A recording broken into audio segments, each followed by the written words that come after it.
how many subjects are there when it comes to module 2 of CS Executive? 3 subjects. Tell me the names. What?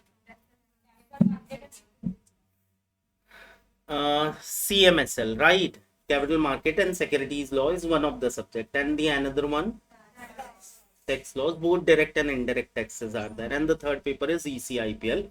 And amongst all three, the easiest subject when it comes to module 2 is ECIPL, because if you'll observe, only one attempt has been happened yet, right? December 23 was the very first attempt for new syllabus. And when you will go through with the papers now, the paper pattern was quite very unexpected. Institute is making it quite very difficult. When you will compare company secretarialship with chartered accountancy, to clear company secretarialship is now becoming quite very difficult, because the level of papers they are, kind of difficulty level they are giving. No, it is really very difficult for the students to clear the attempt. But when it comes to ECIPL, I think out of all 7 papers, the easiest paper was ECIPL. Okay, very predictable questions, very predictable paper pattern, but almost for all remaining 6 paper they have changed the pattern as well. Although for ECIPL they have changed the pattern, but the question paper, the questions they have asked no are quite expected questions. They are not like coming out of blue and you are not able to understand that from where they are asking the questions. Okay, so start karte hain ECIPL. So when it comes to ECIPL, the subject is covering certain topic of economic law. When it comes to economics is a subject which is dealing with, I think we can say that, money and money related matters, right? When it comes to human life, in human life we are involved in 3 kind of activities. Either like if you are sitting in the class and attending the lecture, you are attending the lecture to get a qualification, right? To build your career, to become a monetarily valuable, right? So for monetary purpose, if you are doing some activity, that is known as economic activity, right? If you are buying a goods, right? If you are buying goods, if you are putting orders online, right? What you are doing? You are doing economic activities, right? So when it comes to a law which is regulating the economic activity of a human life, that is known as what? Economic law, right? When it comes to human life, I told you there are 3 kinds of activities we are involved in. When you are partying with your friends, okay, you are into a social activities, right? Or when you are casting vote or you are getting into governmental function, you are into a political activities, right? So human life can be divided into 3 parts. One is political life, social life, and economic life. And when we are talking about economic law is not nothing more than a law which is regulating your economic transactions, which is going to regulate your economies, right? Now when it comes to commercial laws, so when it comes to commercial law is nothing more than the law which is dealing with business and commerce, right? In business, every now and then we are getting into contracts, right? So if you are getting into a contract, so you are subject matter of a law, right? That is known as Contract Act 1872, right? If you are buying or selling goods, you will get into a purchase or sale related processes. You would be a subject matter of Sales of Goods Act 1930. So multiple commercial laws are being applicable on commercial activities of human life.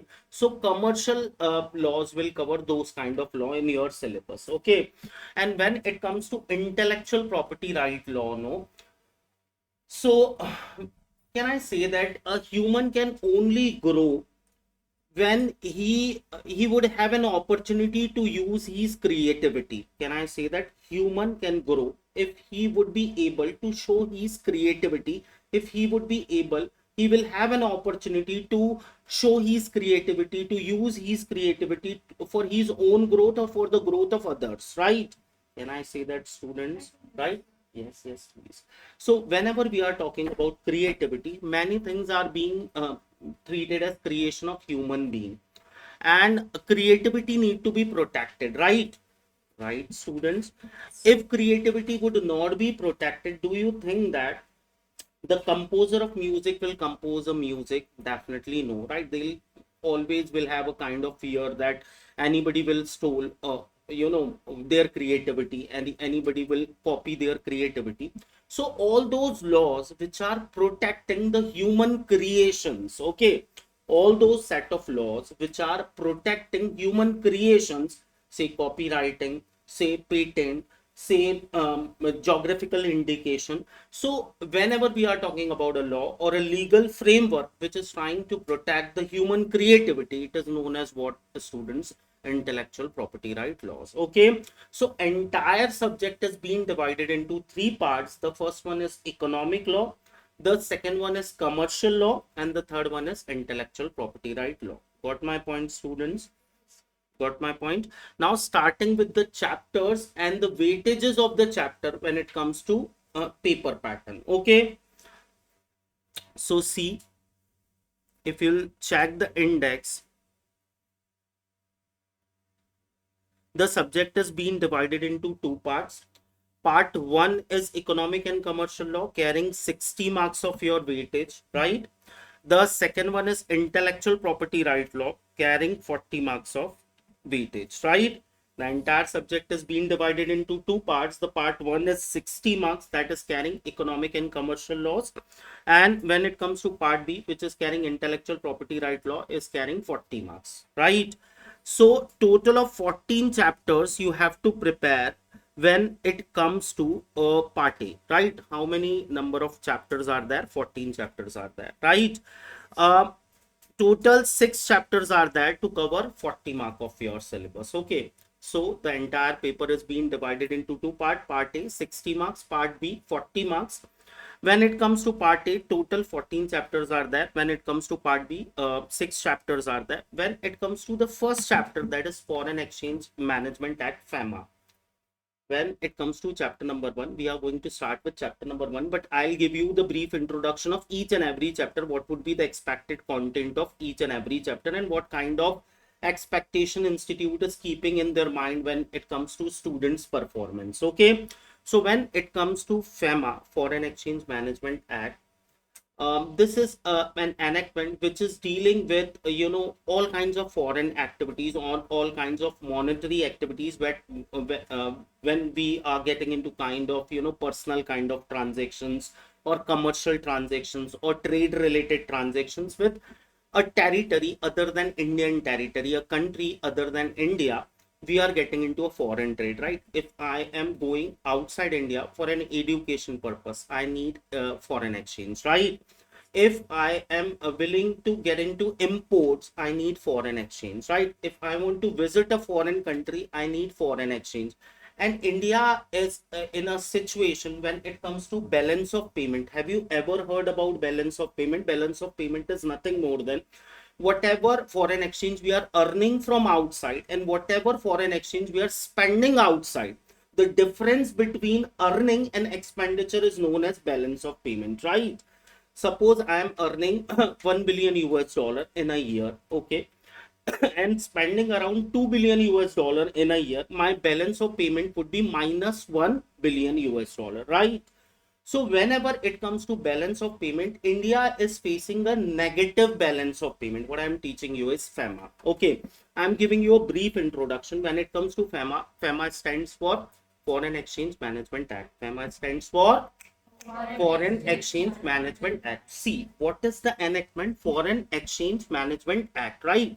What the law is trying to do over here, by passing this law, Parliament is trying to manage the foreign exchange over here in India, right? What they are trying to do, manage the foreign exchange. They are not trying to control the expenditure. They are not trying to increase the sources of income, right? They are trying both, right? They are not only trying to control the expenditure, they are not only trying to build the new revenue models for India, because definitely in any ways India is trying to get into a positive balance of payment, right? We want to earn more foreign exchange and we want to spend less foreign exchange, right? So through Foreign Exchange Management Act, India is somewhere and somehow through parliamentary law is trying to intervene in the governmental policies so that government can create a kind of model that will boost the income when it comes to foreign exchange, right? and reduce the expenses, right? So that in the future we'll have a positive foreign exchange reserves with us, right? Right, students? So when it comes to first chapter, that is FEMA, Foreign Exchange Management Act is a kind of parliamentary intervention by legislature. The legislature is trying to intervene in the governmental policy so that we'll have a positive balance of payment. Okay.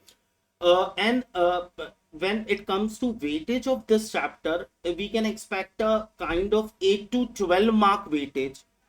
Means out of what? You're not covered. Okay, okay. Well, I'll take care. And recording has already been started, right, Shankar? So when it comes to FEMA is carrying a weightage of around 8 to 12 mark. You can write it down, students. Okay, what we are studying, ECIPL, the entire subject can be divided into two parts, right? The entire subject can be divided into two parts. The part one is what? Economic and commercial law, right? And the part B is what? Intellectual property right law, है ना?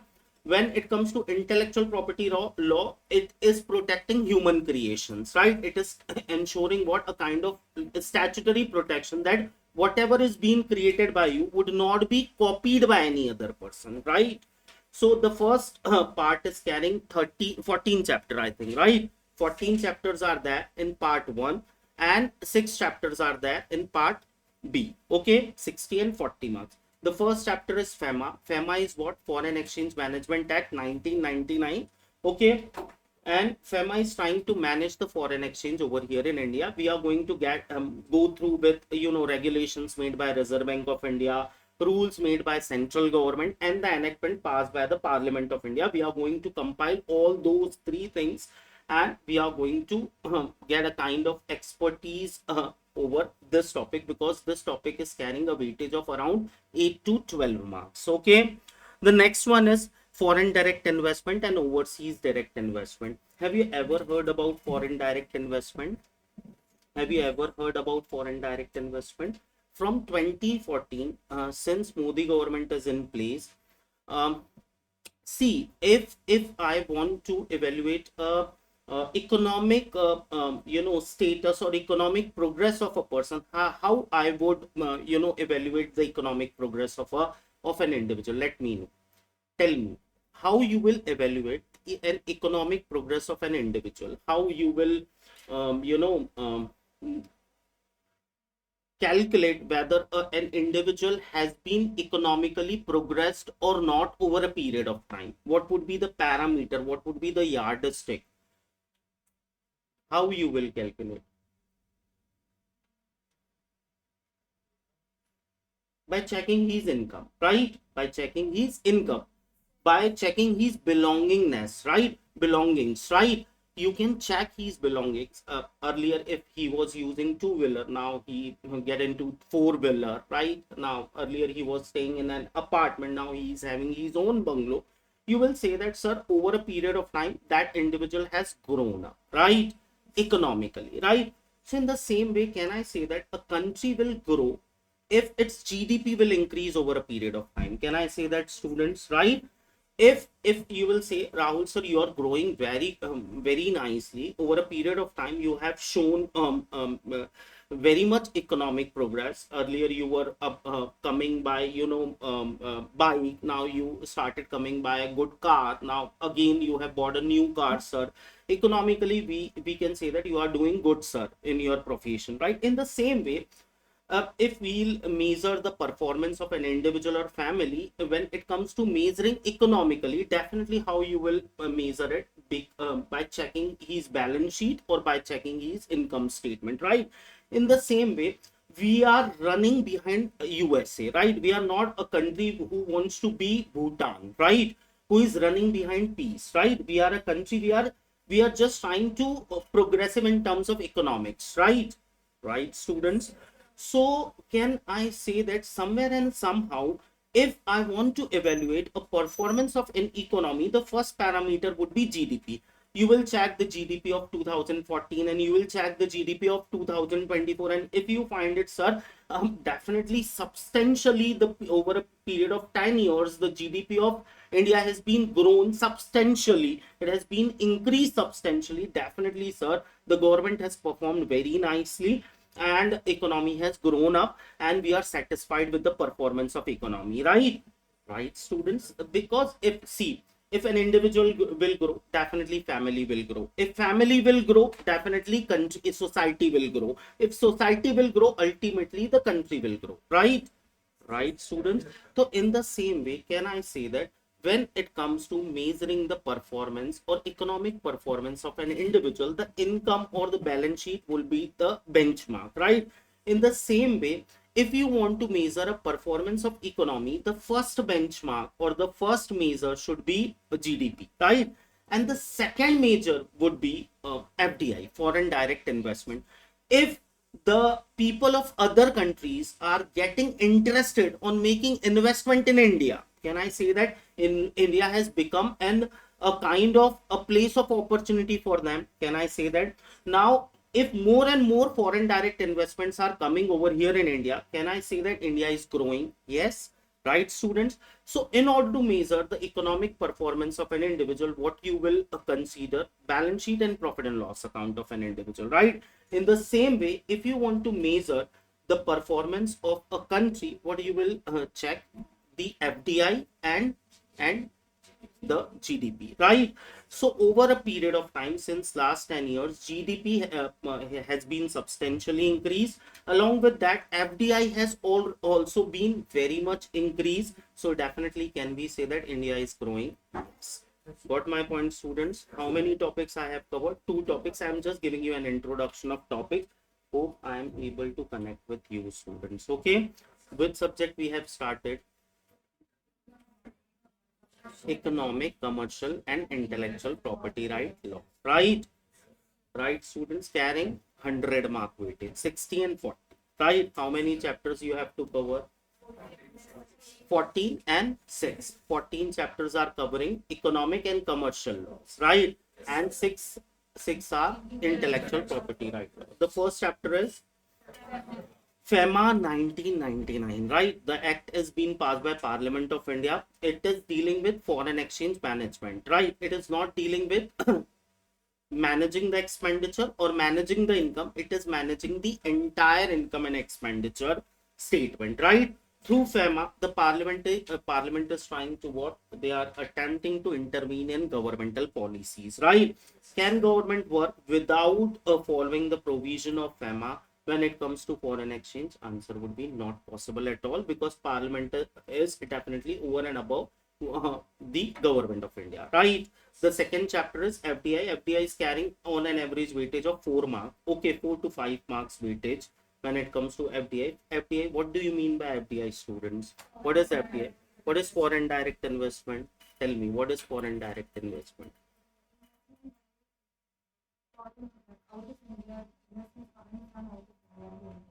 Means if Starbucks are opening their outlets over here in Bangalore, can I say that it is an FDI? Can I say that?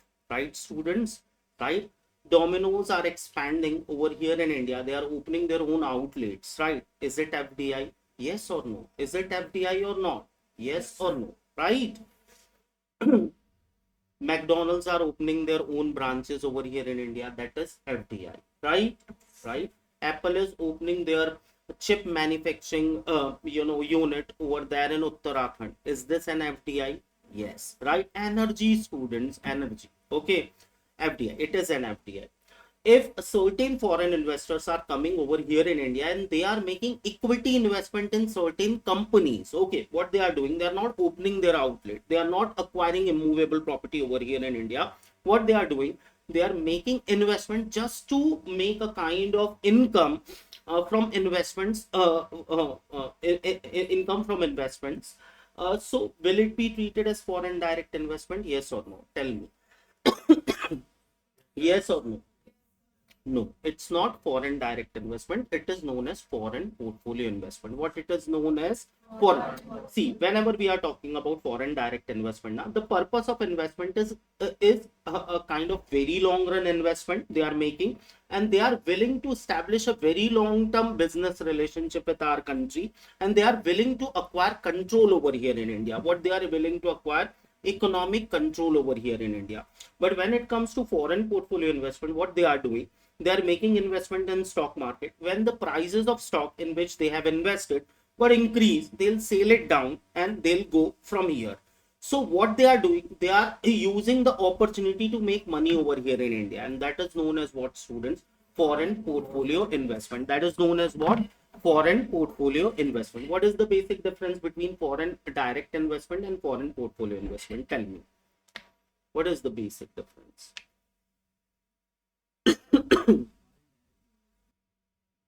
Can anybody will try better?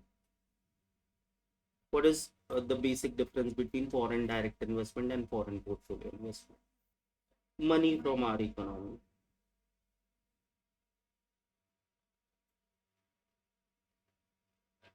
Anyone else will try? Expansion of business is an FDI. And FDI, it's portfolio investment. But what is the basic difference? So see, we cannot say that. See, when it comes to foreign portfolio investment and foreign direct investment, we cannot talk about span. Even if an investor is putting money in Reliance Industries Limited, it may happen that over a period of 6 months, the stock of Reliance Industry is Limited will grow up, and definitely he'll take the opportunity, he'll sell it down, and he'll go and leave the Indian economy. Okay, I have made money, now I'm leaving economy, right? But it may be the chances, right, that he has to hold the stock for 4 years, 5 years, 10 years down the line, right? Because whatever kind of expectation he was carrying when it comes to income part, right, it was not fulfilled. So he has to make the investment for a very longer term. But when it comes to foreign direct investment, the person who is making investment over here in India is having a thought in his mind that he's willing to acquire a control, economic control of our entity, right? Either he can acquire, like, say, a Tata and Starbucks got into a tie-up, right? Now Starbucks is expanding over here in India by getting into a joint venture with Tata's, right? So wherever you will go in Starbucks, you'll get to know that it is Tata's enterprise, right? It is in association, in alliance with Tata. Can I say that it is a direct investment? Can I say that because Starbucks has made investment with Tata over here in Indian economy, and he's not going to leave this economy forever, almost, right?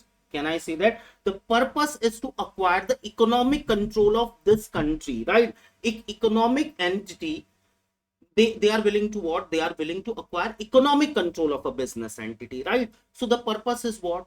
The purpose is to acquire control, not just to make the income, right? They will definitely, incidentally, they are going to make huge profit out of this venture, right? Their intention is definitely what? The ultimate intention would be to make income, to make money, right? But with by keeping the control, right? That is known as what, student? Foreign direct investment, right? What kind of benefit of foreign direct investment will lead to an economy? Tell me, what kind of benefit you can expect? I think when investment will come from that, definitely employment opportunity will be created over here. Many people are working in Domino's, Starbucks, McDonald's. So many foreign franchisees are working over here in India. What they are doing, they are giving employment opportunity to our people, right? With smart money, right? With smart income opportunity, right?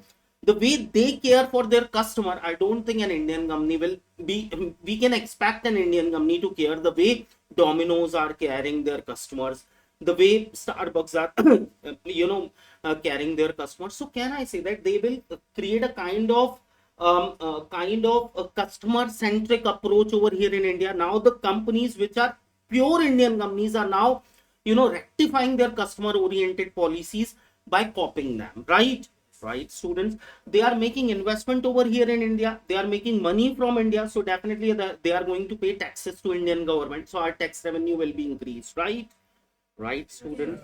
So there would be definitely a lot of opportunity that can be created by FDI. That is why when I'm trying to evaluate the economic performance of individual, I'll only go and check his balance sheet, right? But when it comes to checking the economic performance of the country as a whole, I'll check GDP and FDI, right?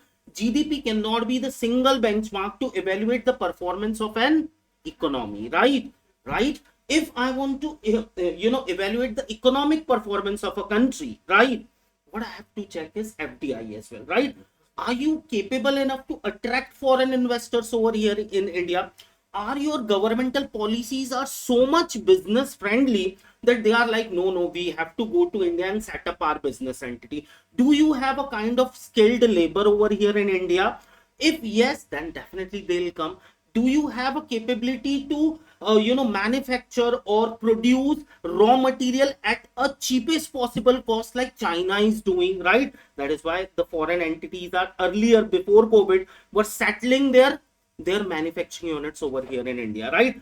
China was leading because of FDI. Now India is leading because of FDI. Got my point, students? So what is the basic difference between FDI and FPI? FPI, they are opportunists, right? They are taking the opportunity, they are making the money, they are leaving the economy. They are not over here permanently, right? They are not here to establish economic control. They are not here to establish business units, right?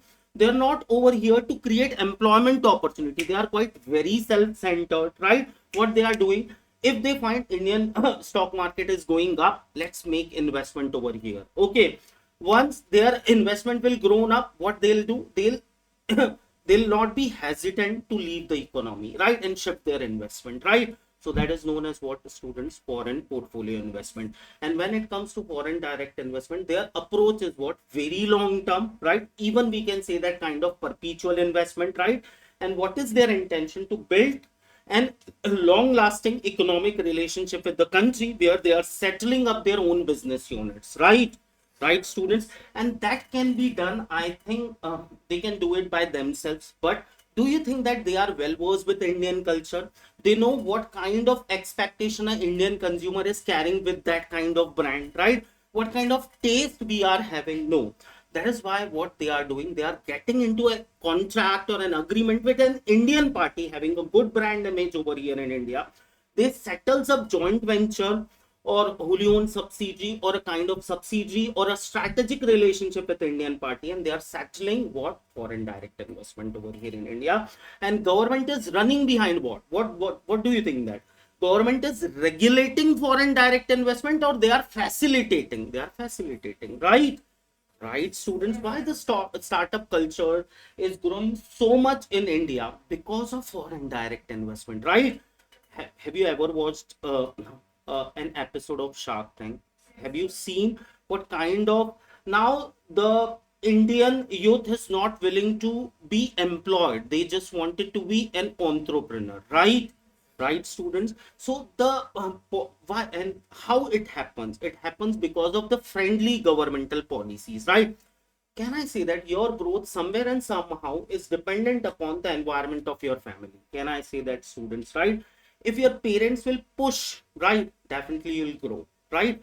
If they'll pull and they'll say, no, no, don't do this, you are not capable to do that, in that case, will you be able to grow? No, right?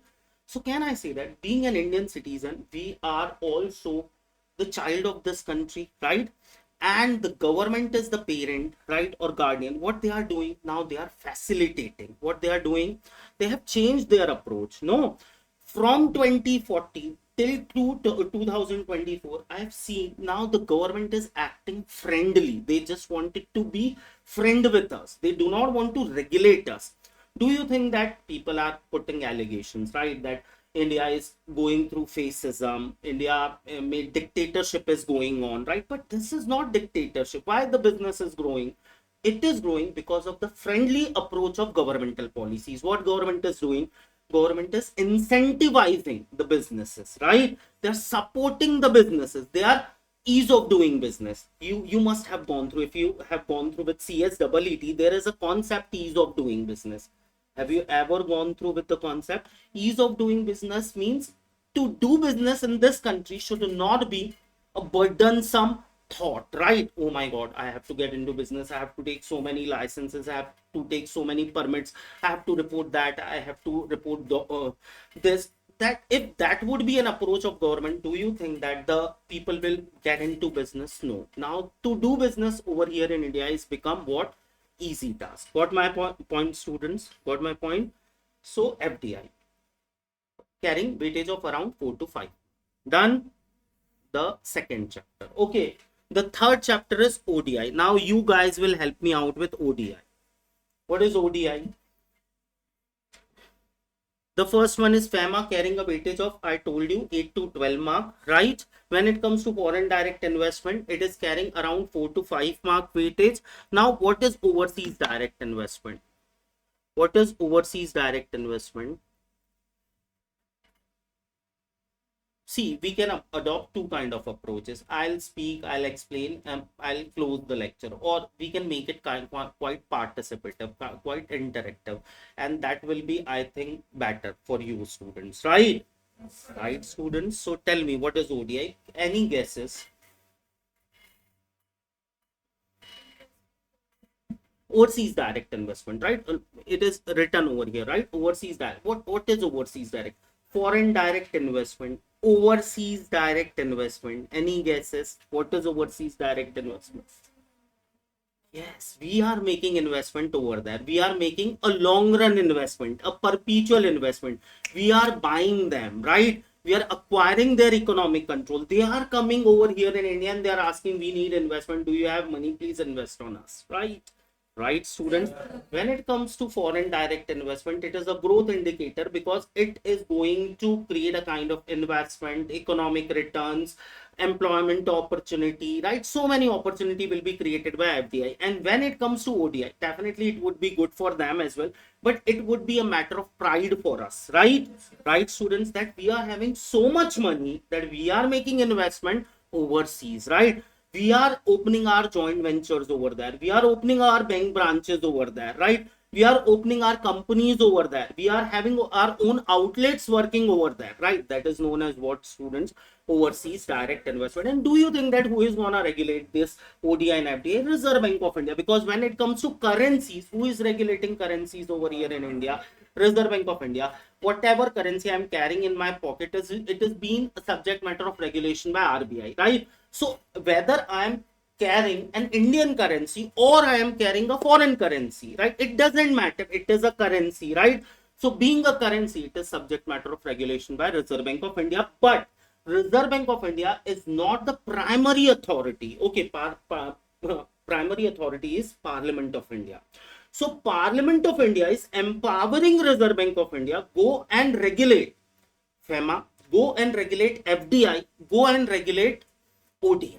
Got my point, students? Okay. Got my point? So how many chapters are there? Total 14 chapters are there. I have given you a brief review of all the chapters with the corresponding weightages. Okay. So ODI is carrying on an average weightage of 4 to 5 marks, students. Okay. These are the average weightages. Okay, students, based on analysis of December 23 paper and past 10 years attempts. Okay, that which chapter is very much important out of these three is FEMA, right? But it is too lengthy, okay, to cover. So the next is external commercial borrowing. What is external commercial borrowing, students? What is external commercial borrowing? Split the topic and try to draw the meaning. Okay, borrowing means to take loan, right? Commercial matlab for commercial purpose, right? External means not from internal, right? Not from internal. Not from internal means not from India, not from Indian bank, not from Indian bank and public financial institution, not from any Indian person. You are taking loan from outside India. Means economic commercial borrowing is what? Now tell me, what is economic commercial borrowing? Economy is economies are taking loans from World Bank. When it comes to external commerce, and do you think that government is borrowing for commercial purpose? Do you think that government is borrowing for sovereign purposes, right? For for serving the people, right? Like Sri Lanka is now borrowing, Pakistan is borrowing. Why they are borrowing? They are borrowing to support their people, right? Right, students? Government is not getting into commercial borrowings, right? Right, students? So what is external commercial borrowing? Tell me. What is external commercial borrowing? I'm not going fast, no. I'm able to connect with you students, right? Tell me, what is EC?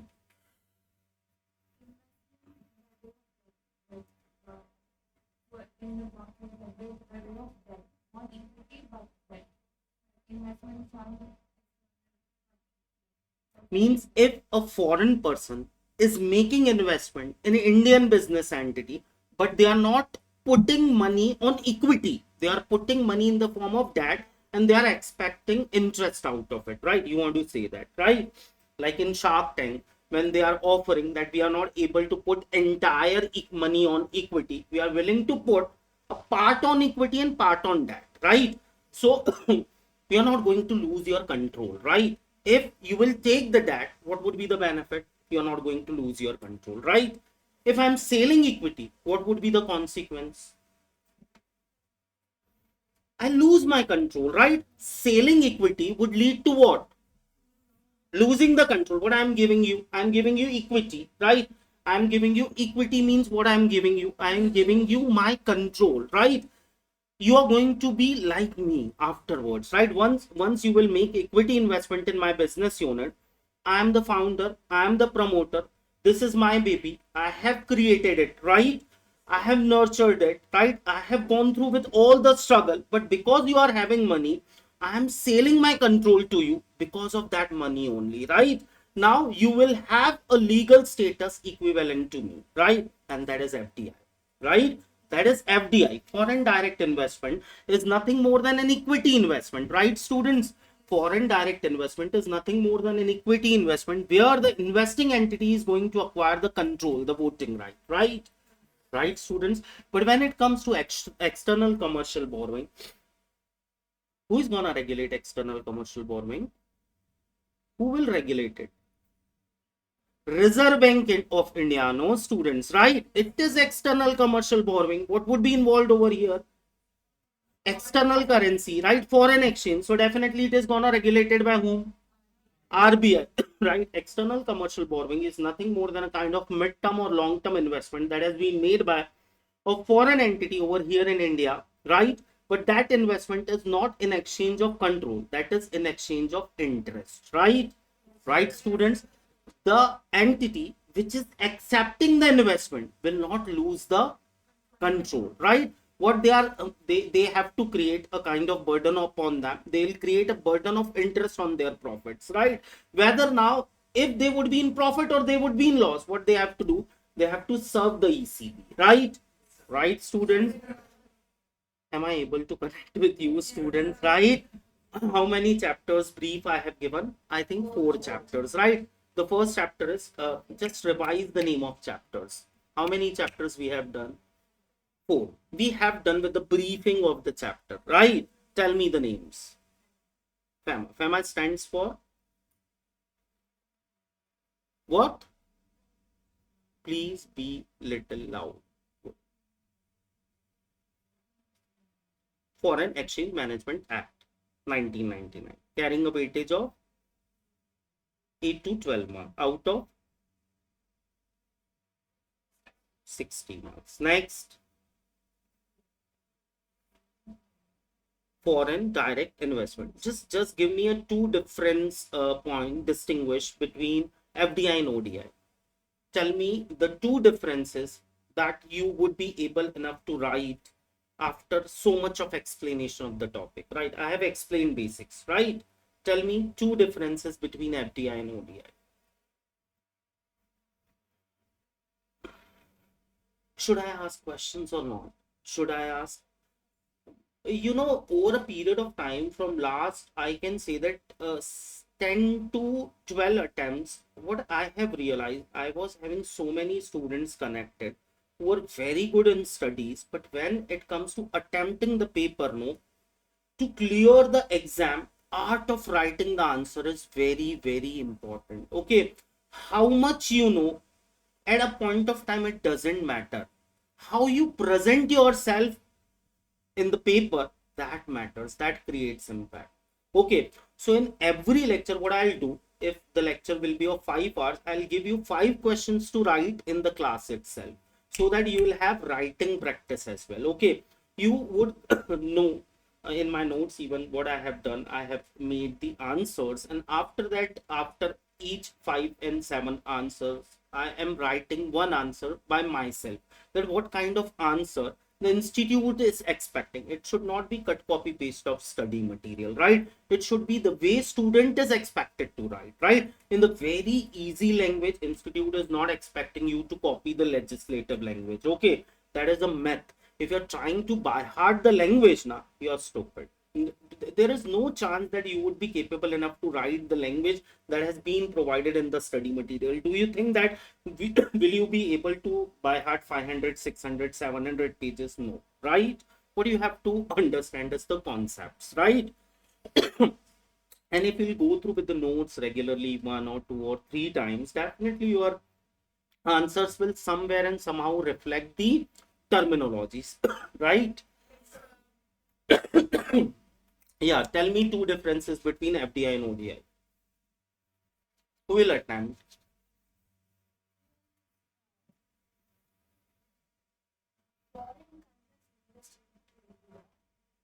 Mark your words, okay? Foreign country. Do you think that a country will make investment over here in India?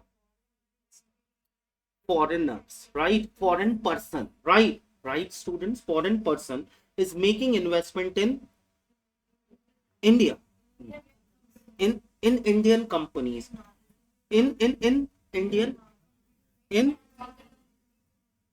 in Indian businesses, right? Right. See, when it comes to foreign direct investment, uh, can I say that I have to be very specific? Foreign direct investment is a business investment. Don't you think that when COVID came, we got so many charities or so many donations from different part of the world, right? They have made investment on us, right? They have, that was not an investment, that is a philanthropy, right? That was a donation, that was a charity, but are they expecting any kind of uh, return out of it? No. But they have spent over here in India and they are not expecting anything in return, right? So it cannot be classified as an FDI, right? So if she's saying, sir, if foreign country is making investment over here in India, it does not include what? A philanthropy, right? It does not include a donation, right? So can I say that foreign direct investment is nothing more than a business investment, a commercial investment, or an economic investment that has been made by a foreign person, that has been made by a, if she would be limited to foreign company, or if she would be limited to, sir, Indian company, is she right? Will they make investment only over here in companies? Can they make investment in partnership firm? Yes. Can they make investment in cooperative society? Yes. Can they make investment in a proprietorship firm? Yes. Can they make investment in statutory corporations? Yes. Right? Right, students? So can I say that foreign direct investment is nothing more than an investment, an economic investment, a commercial investment, or a business oriented investment that has been made by a foreign person over here in Indian person, right? Right, where the sole purpose of making investment is to acquire the economic control of Indian entity or Indian person, and that is known as what? Foreign direct investment. The person who is acquiring the control is going to get the control of Indian entity, right? Right, student? And it will be a long run, long lasting, or perpetual relationship, right? And going to be regulated by Reserve Bank of India, right? Right, student? See now how smartly she'll explain ODI. ODI, yeah.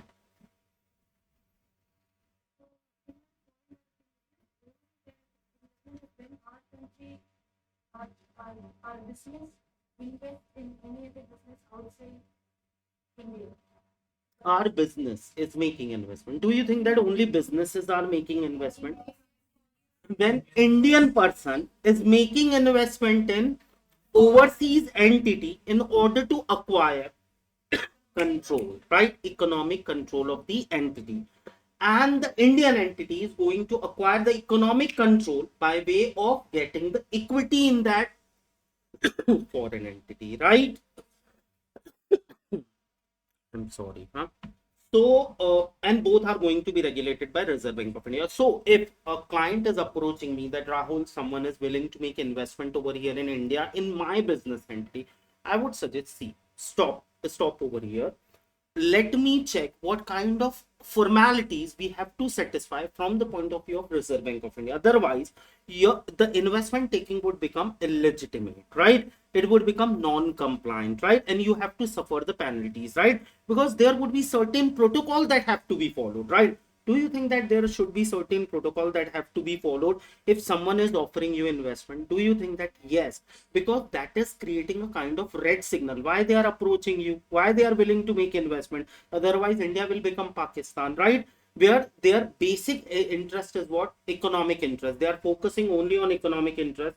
They are not focusing on regulations. They are like, whomsoever is approaching us to make investment, whether they are terrorists or whether they are having a criminal background, if as they are having money and they are supporting us economically, let's take investment. And later on what happened? Now the country is not run by government, it is run by terrorists, right? Right, students? FDI is also creating a kind of red signal. There should be regulations on place, right? We have to be quite cautious, because what we are giving in place of money, in exchange of money, are control, right? And tomorrow what will they do? They'll run our company the way they want to, right? Because they are having control. Got my point, students? So first one is FEMA, the policy intervention on the government by Parliament of India. If you want to deal in foreign exchange, if you want to go out with your family outside India, what do you have to comply with is FEMA, right? If you want to go for study abroad, you have to follow FEMA, right? If you're willing to invest outside India, you have to follow FEMA, right? If you want to go for medical treatment, you have to follow FEMA. If my wife or my son or my mother father is staying over there, and I'm sending them supporting amount, maintenance amount, okay, I have to follow FEMA, right? Whenever there would be exchange, foreign exchange is involved in a transaction, what I have to do? I have to follow FEMA. Whether it is a commercial transaction, or it is a personal transaction, or it is a philanthropy, or it is a donation, if it involves what? Foreign exchange, involvement of foreign exchange, what I have to do? I have to follow FEMA. Got my point, students? Okay. So FEMA is everywhere. It is not limited to commercial transactions. It involves personal transactions as well, right? Suppose next year you have planned a trip to Dubai, or you have planned a trip to US. What do you have to do? You have to follow FEMA, right? Because you need to have dollars in your hand, and that dollar can come up only from authorized person appointed under FEMA by Reserve Bank of India. Got my point, students? So where there is an involvement of foreign exchange in a transaction, there would be a FEMA, right? Got my point, students? Carrying a weightage of 8 to 12 marks. The second chapter is FDI. FDI, no, that is they are making investment to acquire control. They are taking equity. The third one is ODI. What is ODI? We are making investment and we are acquiring their control, right? Economic control, right? The next one is carrying weightage of 4545, right? Next one, ECB. What is the ECB? External commercial borrowing. If you're not willing to lose your control and you are like, I want investment from foreign country, even if we are opening our branch office over there, do you think that we will be able to acquire land through rupees? No, right? We need to have American dollars, right? If you want to open an outlet outside India, say America, what do you need manpower, right? How you will pay salary to them? You need to have US dollars in your account, right? If you want to acquire a land over there, if you want to take a property on rent, what do you have to pay? You have to pay rent in American dollars, right? So you must have American dollars. So in order to acquire American dollar, what you can do? You can take loan from there, right? From bank, from public financial institution, from any foreign person. What they are doing, they are supporting you financially, right? In exchange of interest, right? They'll create a burden, right? Now, can I say that in case of FDI, there is no burden to pay the dividend, right? It's up to you, right? It's up to you. Payment of dividend is optional over here in India, right? Right, student? Is it optional? Is it optional?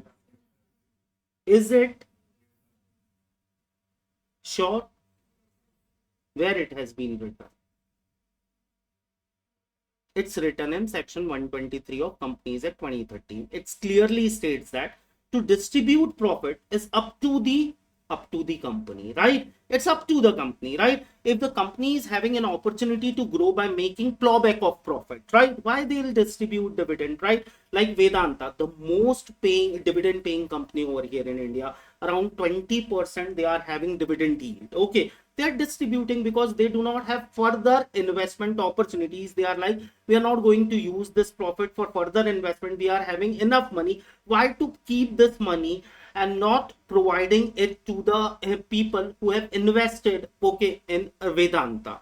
So they are distributing dividend. Whereas all the PSUs, public sector undertakings over here in India, say ONGC, BPCL, okay, they are distributing regular dividend because they are never find short of funds, okay, because they are having source directly from government, right? So they are distributing regular dividend, whereas Tata Motors is not paying dividend because they are having further investment options like electric vehicles. They are getting into that vertical. So definitely they need investment. So payment of dividend is totally optional. So can I say that payment of profit is also optional in case of FDI? Can I say that, right? So FDI would not create a kind of financial burden on your profit and loss account, right? But a kind of charge has been created by whom? ECB, right? ECB will create a charge on profits, right? Right? How ECB will create charge on profits? The last one. How ECB will create a charge on profits? Tell me. See, students, if you're not able to understand what I am explaining, you can ask multiple times the same query. Okay, we are here to create value, right? Value of knowledge. Okay, so tell me how the ECB creates burden on your profits? Because you have to pay interest, no, right? If I took a loan from a application or from a bank, I have suffered a huge loss in my business. Will the bank bother about my loss? Will they give me a kind of relief or a moratorium that, Rahul, okay, no worries, you have not earned, no worries, pay interest whenever you will have money? Will they give me a kind of liberty? No, they'll sit on my head and they'll say, you have to pay interest, take further loan and pay interest to us, right? In the same way, can I say that ECB will treat the client, right? If they have extended debt fund to an Indian entity, what they are expecting, a regular flow of income, a regular flow of interest. If I have suffered loss and I have reported them, oh, I have suffered loss, I am the victim of bad management, I couldn't manage the funds and I have made huge losses, please excuse me. What they'll do, they immediately lead a action against me, right? They'll file a winding up petition against me, right? They'll go to the court and they'll say he is insolvent, he is incapable to pay his debts, right? So can I say that ECB is carrying a kind of financial risk as students, right? Yes. It is carrying a financial risk, financial burden it is creating over profits. It is creating even a legal risk. Is it carrying a legal risk? Yes or no? Is it creating legal risk? Yes. How it is creating legal risk? Because Indian law is permitting a creditor to approach a court if the debtor is making a default, right? Right? So they can approach court, right? They can nominate us as an insolvent person, right? They can make us declared as an insolvent entity, right? And our reputation will be damaged, right? Right, students? So what is risky? ECB. What is less risky? FDI, right? But what is control losing? FDI. What is not going to lose the control? ECB. Which is good for startups? What is good for startups? If you have just opened a business, what you will go ahead with? You will go or you will choose an FDI or you will choose ECB. Do you have certainty of profit in your profit and loss account? Do you have certainty in startup phase? No. Do you have a kind of stable income in your profit and loss account, right? Do you know that how many customers are going to eat in your eatery, right? No, you don't know anything, right? So your revenues are what? Your revenues are what? uncertain. So in uncertainty, will you be capable to take financial risk? No. So startups are dilution in equity, right? They'll choose to dilute their equity, right? They'll not choose to take ECB, right? Right, students? For no startup, loans are recommended, right? If they'll take loan, they'll become insolvent in a very nascent stage, right? Right, students? They'll have to face so much legal risk that any time the creditor will come up and file a legal case against them, right? So for startups, what is better? FDI is better, right? Right, students? So how many chapters we have completed? 4. The first one is FEMA, 8 to 12 mark. The second one is FDI, that is, they are making investment in our economy, carrying a weightage of 4 to 5 mark. The next one is overseas direct investment. What they are doing? They are not doing. We are doing. What we are doing? We are making investment on them, right? We are acquiring their control, right? So we are acquiring their control and carrying weightage of around 4 to 5 mark, right? And the next one is ECB. What is ECB? External commercial borrowing, right? We are asking them to give us loan, right? And we are going to pay them interest. Do you think that the government will incentivize ECB? No.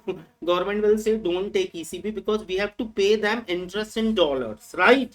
Right, students? We have to pay interest in dollars. We are creating a kind of fixed expenditure on government exchange reserves, right?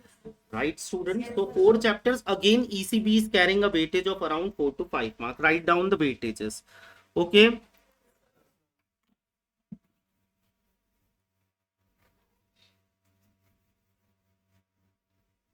If at any point of time you find me like I'm running with the concept and you're not able enough to connect with me, just let me know. Okay.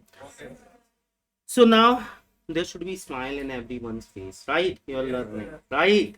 So FTP, foreign trade policy.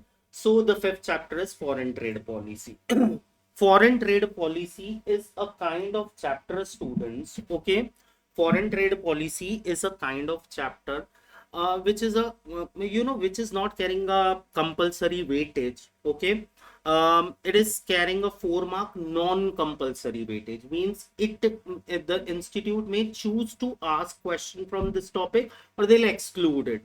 Out of 5 attempts, we can say that in 3 attempts they would not ask any question from this chapter, and in 2 attempts or 1 attempt they may ask. Okay, so FTP, foreign trade policy. See, when it comes to foreign exchanges, they are going to be regulated by Reserve Bank of India, but central government is the policy maker over here in India. Is there any difference between Parliament of India and central government, students?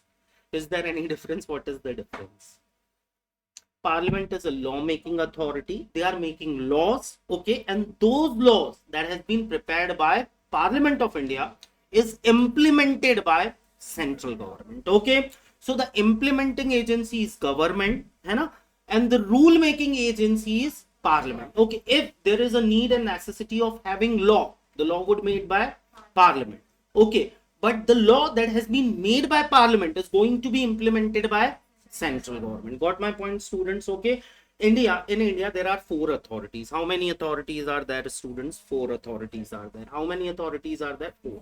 The first one is the legislative authority. What is legislative authority? The lawmaking authority is the Parliament, right? The lawmaking authority is Parliament. What they are doing? They are making law for the nation, right? Right, students? The law that has been made by the Parliament is going to be implemented by whom? Executive authority, and that is known as central government, right? The central government is doing what? They are doing 2 tasks. Okay, the first, whatever law that has been made by Parliament is going to be implemented by the central government, and when there is a need and necessity to make rules, there is a need and necessity to make rules, the rule is going to be made up by the central government. Okay, the rule is going to be made by central government. What was my last line? What was the last concept I have covered? Yes. So what is the difference between rule and law?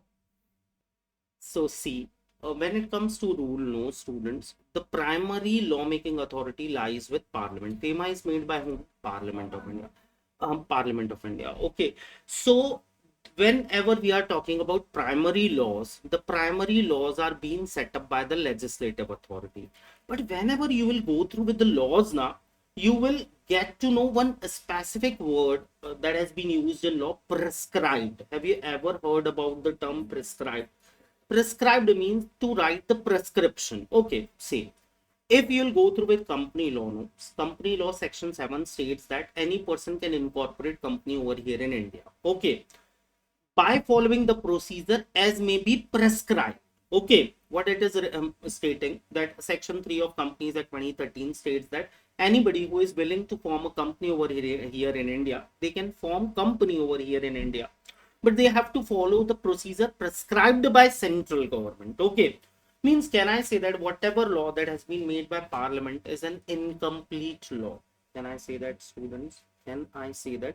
Because every law is carrying the term prescribed, right? What they are saying that, Rahul, if you want to incorporate a company, follow section 3 and the rules that has been prescribed by central government. So being a company secretary, if I want to incorporate a company, can I incorporate company by following only section 3 and 7? No, because I have to follow the procedure laid down by the central government. Okay, and the procedure is being provided in, and the procedure is being provided in the rules, it is being provided in the regulations. So see, whenever we are studying a law now, whenever we are studying a law is a wider term, students. Okay, and act is a very narrow term. If I am telling you that I am going to teach you FEMA law, I'm going to cover the act, I'm going to cover the rules, I'm going to cover the regulations, I'm going to cover the circulars, notifications, master circulars, guidelines that has been issued by Reserve Bank of India.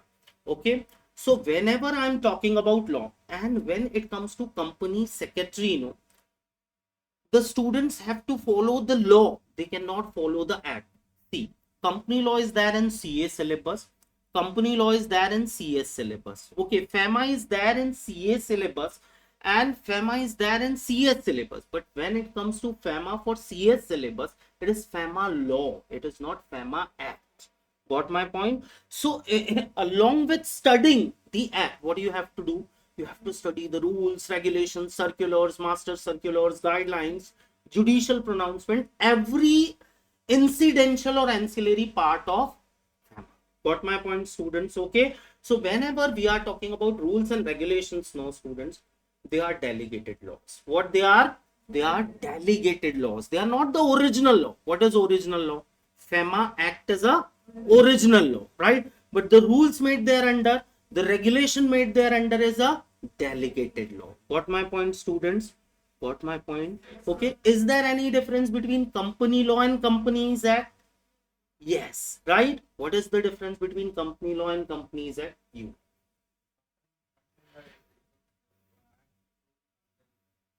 For the few section, we have to follow some other general meeting chapter, we have to follow.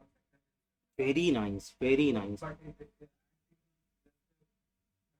it says some provisions only with the limit, threshold limits, and then who can for this provision for this provision for them who are not applicable. That only they pull so wider. You want to say that when we are talking about Companies Act, it is limited to the act that has been originally passed by the Parliament. But this is an incomplete law. By studying Companies Act 2013, will you be able to say that I am expert in company law? No. What do you have to do? You have to refer along with Companies Act 2013, what the rules that has been made by central government, the regulation that has been made by SEBI, Security Exchange Board of India or Reserve Bank of India. Okay, you have to follow the circulars, notifications, master circulars issued by MCs, Ministry of Corporate Affairs. Somewhere, somehow, you have to follow the secretarial standards issued by ICSI, right? Somewhere, you have to follow the accounting standard made up by ICAI, right? So, when you will compile all rule books, you are covering what? company law, right? Along with that, this is not sufficient. Along with that, what do you have to refer as judicial pronouncements, right? What do you have to study is judicial past cases, right? Right, students? So if you'll go through with all the compilation, right, you would become expert in company law. So in FEMA, you should ask me a question, right? Sir, is there a requirement of only FEMA, or we have to cover the rules and regulations as well? We have FEMA law. We do not have FEMA Act. Okay. So we are going to cover rules, regulation, judicial pronouncements and everything. Got my point, students? Done. So how many chapters we have covered? 4. And the 5th is the rule and regulation now. When it comes to foreign trade policy, when it comes to foreign trade, who is going to primarily regulate the foreign trade over here in India? It is having an international impact. Definitely it is going to be regulated by Reserve Bank of India, right? But every 5 years, government is coming out with foreign trade policy. Every 5, who is making policy? Government. Who is making policy? What is foreign trade policy? A policy that has been developed by the ruling government, right? Who is ruling government now? BJP, right? So BJP is coming out with foreign trade policy, right, students? So foreign trade policy is made by BJP government. So trade policy is a policy made by government, right? It is not made by legislative authority, right? Parliament is not coming out with policy. Who is coming out with policy? Government, right? So what do you think that what would be the target of FTP? FTP target, what would be the FTP target? Increasing the exports, right?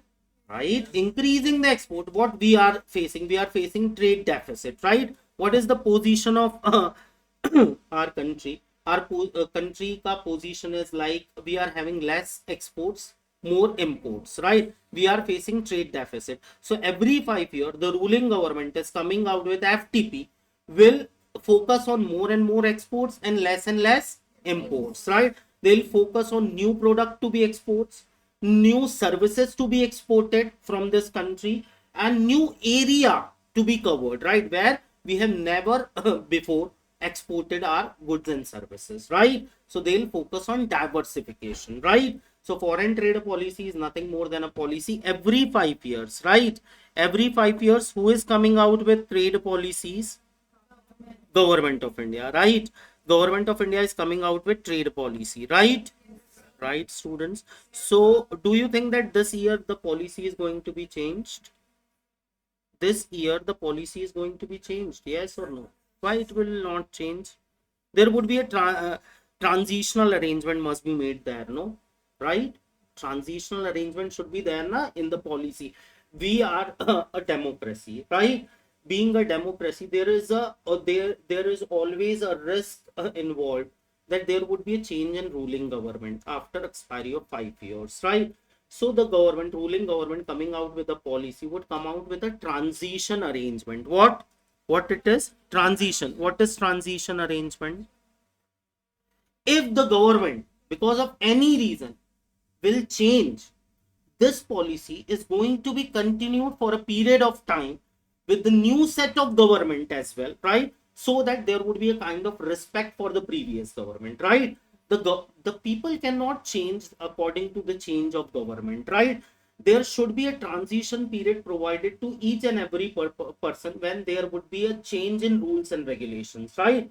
So whatever policy that has been made by ruling government is made with a clause that is known as transition arrangement, and that arrangement is nothing more than covering the political risk. If in future the government will be changed, this policy is going to continue for a period of time since the new policy has not been completely implemented. Okay, so every 5 year FTP is being made by the ruling government with the transition clause that if the government will be changed, the transition will be smooth. It would not be difficult for the people enjoying benefit under previous policy. Got my point, students?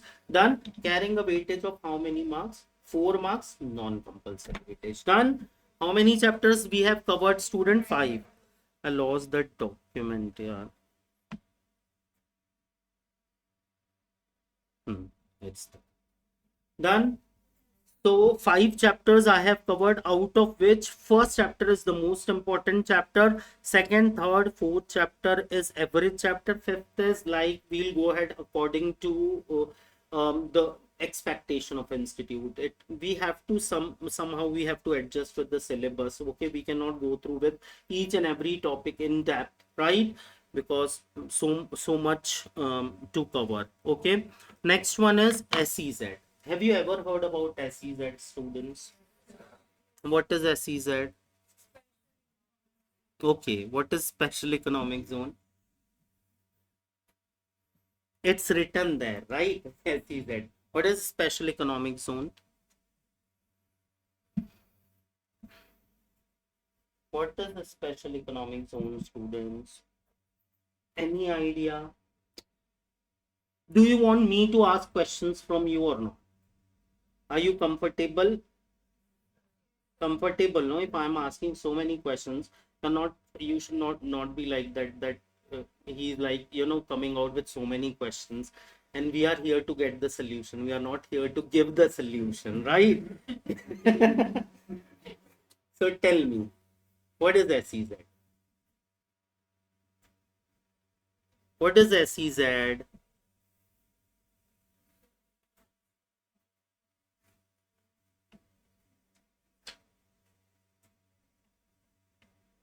What is SEZ? Any idea? Tell me. Yeah, you want to try? You want to try what is SEZ? What?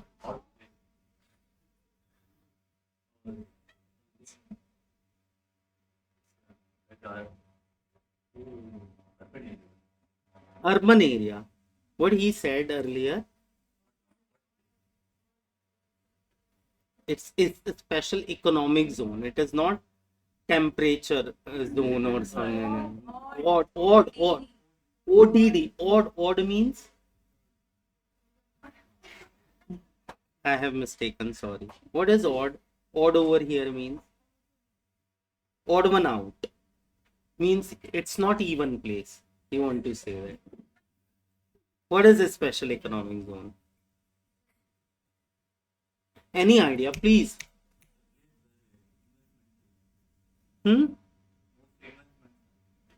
Investment is being made. So everywhere, even if you'll go out from this class, even in this class, so much investment has been made, right?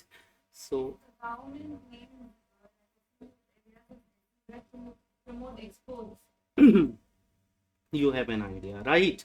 So whenever it comes to special economic zones, see, we are running behind exports, right? We are having trade deficit. We have discussed earlier. We are having so much burden of imports and less exports we are capable to do. So don't you think that those who are exporting from India is creating a kind of contribution for the government? Don't you think that?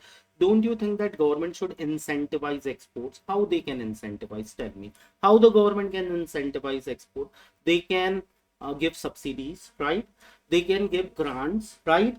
They can exempt the taxes, right? Whatever taxes that has been charged by an entity working over here in India. So many taxes they are charging, right? They are charging GST, they are charging customs, they are charging income tax, right? So don't you think that those who are exporting will get a kind of incentivization from the government, right? See, even in the family, what happens? A child who is performing good in studies, parents are making more and more investment on him, right? Right, students?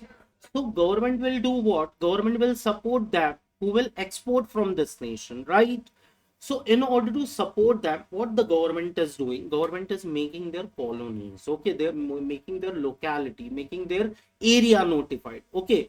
If you are an export oriented unit, if you are an 100% export oriented unit, if your focus is towards exports only, okay, if most of your sale is covering the exports, why to be the part of domestic tariff area? Okay, don't be the part of domestic tariff area, be the part of the exempted area where no taxes will be applicable, okay? And that tax free zone is known as what, students? Special economic zone. So those entities which is working for exports, those who are involved in the sales in the form of what, exports, will settle their units in SEZ.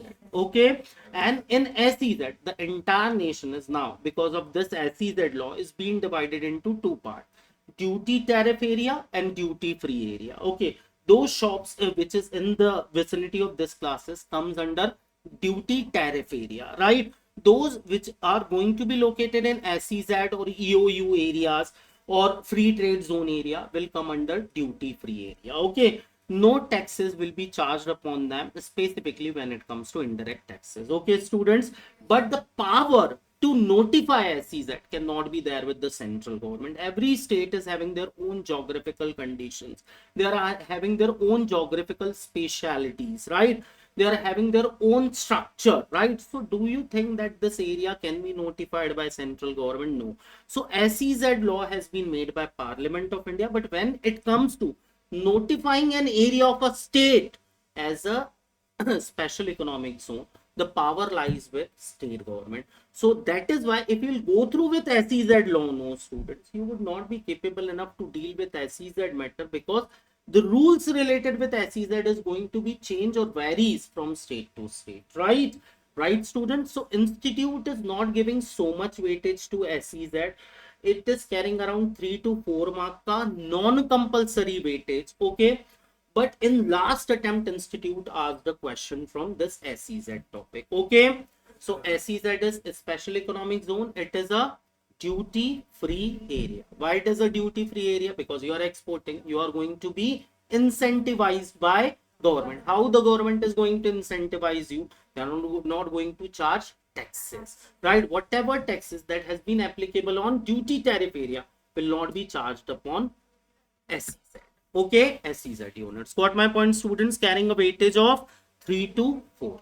Got my point, students? How many chapters we have covered? We have just covered 6 chapters, right? Right? FEMA carrying a weightage of 8 to 12, right? When I came, you guys are not aware about the full form of the subject. Okay, that is why I'm just revising the weightages as well.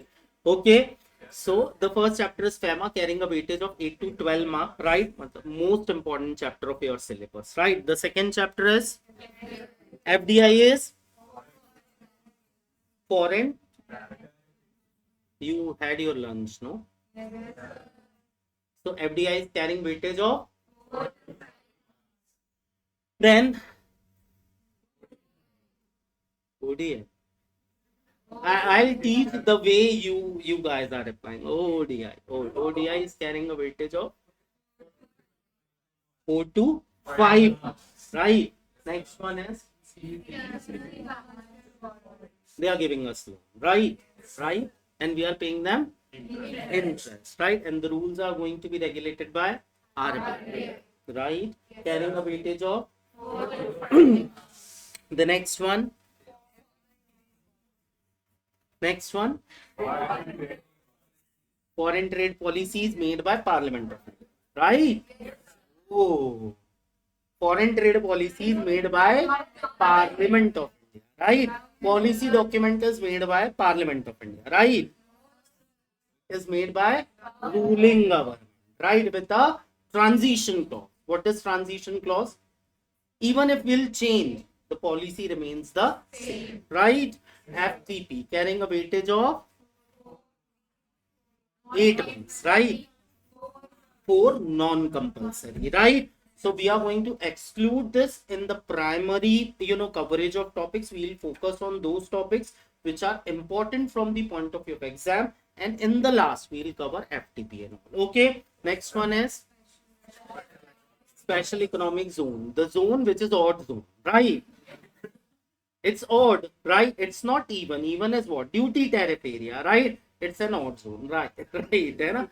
So it's a tax-free zone where income tax is not applicable, right? Right?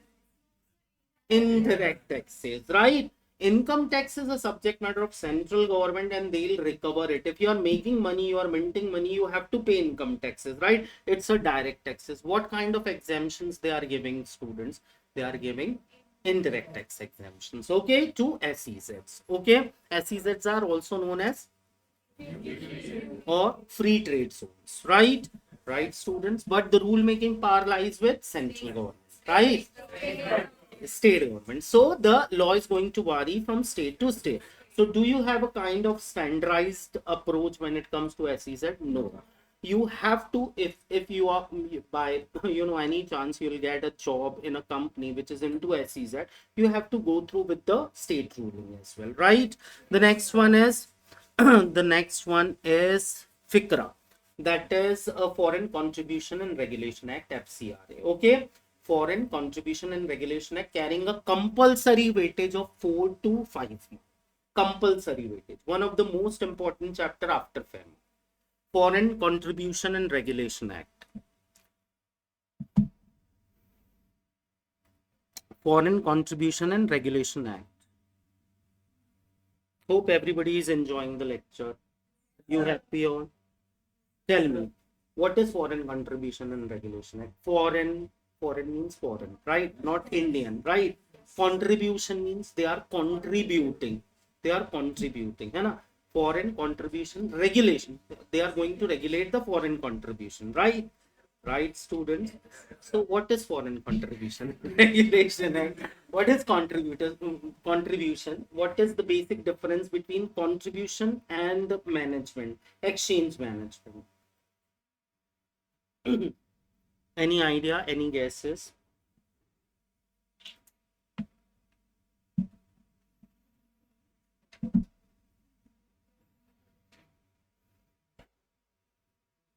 Any guesses, a student? Foreign contribution and regulation. What is contribution?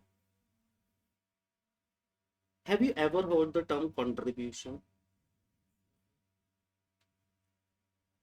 Say if in my society where I am living, we are every Sunday, I'm just giving you an example, every Sunday or last Sunday of the month, if we are visiting orphanages, okay, orphanage, and we are making donation over there, then what I'll do, I'll go and ask each and every resident of the society, please contribute something, okay, because we are going there, right?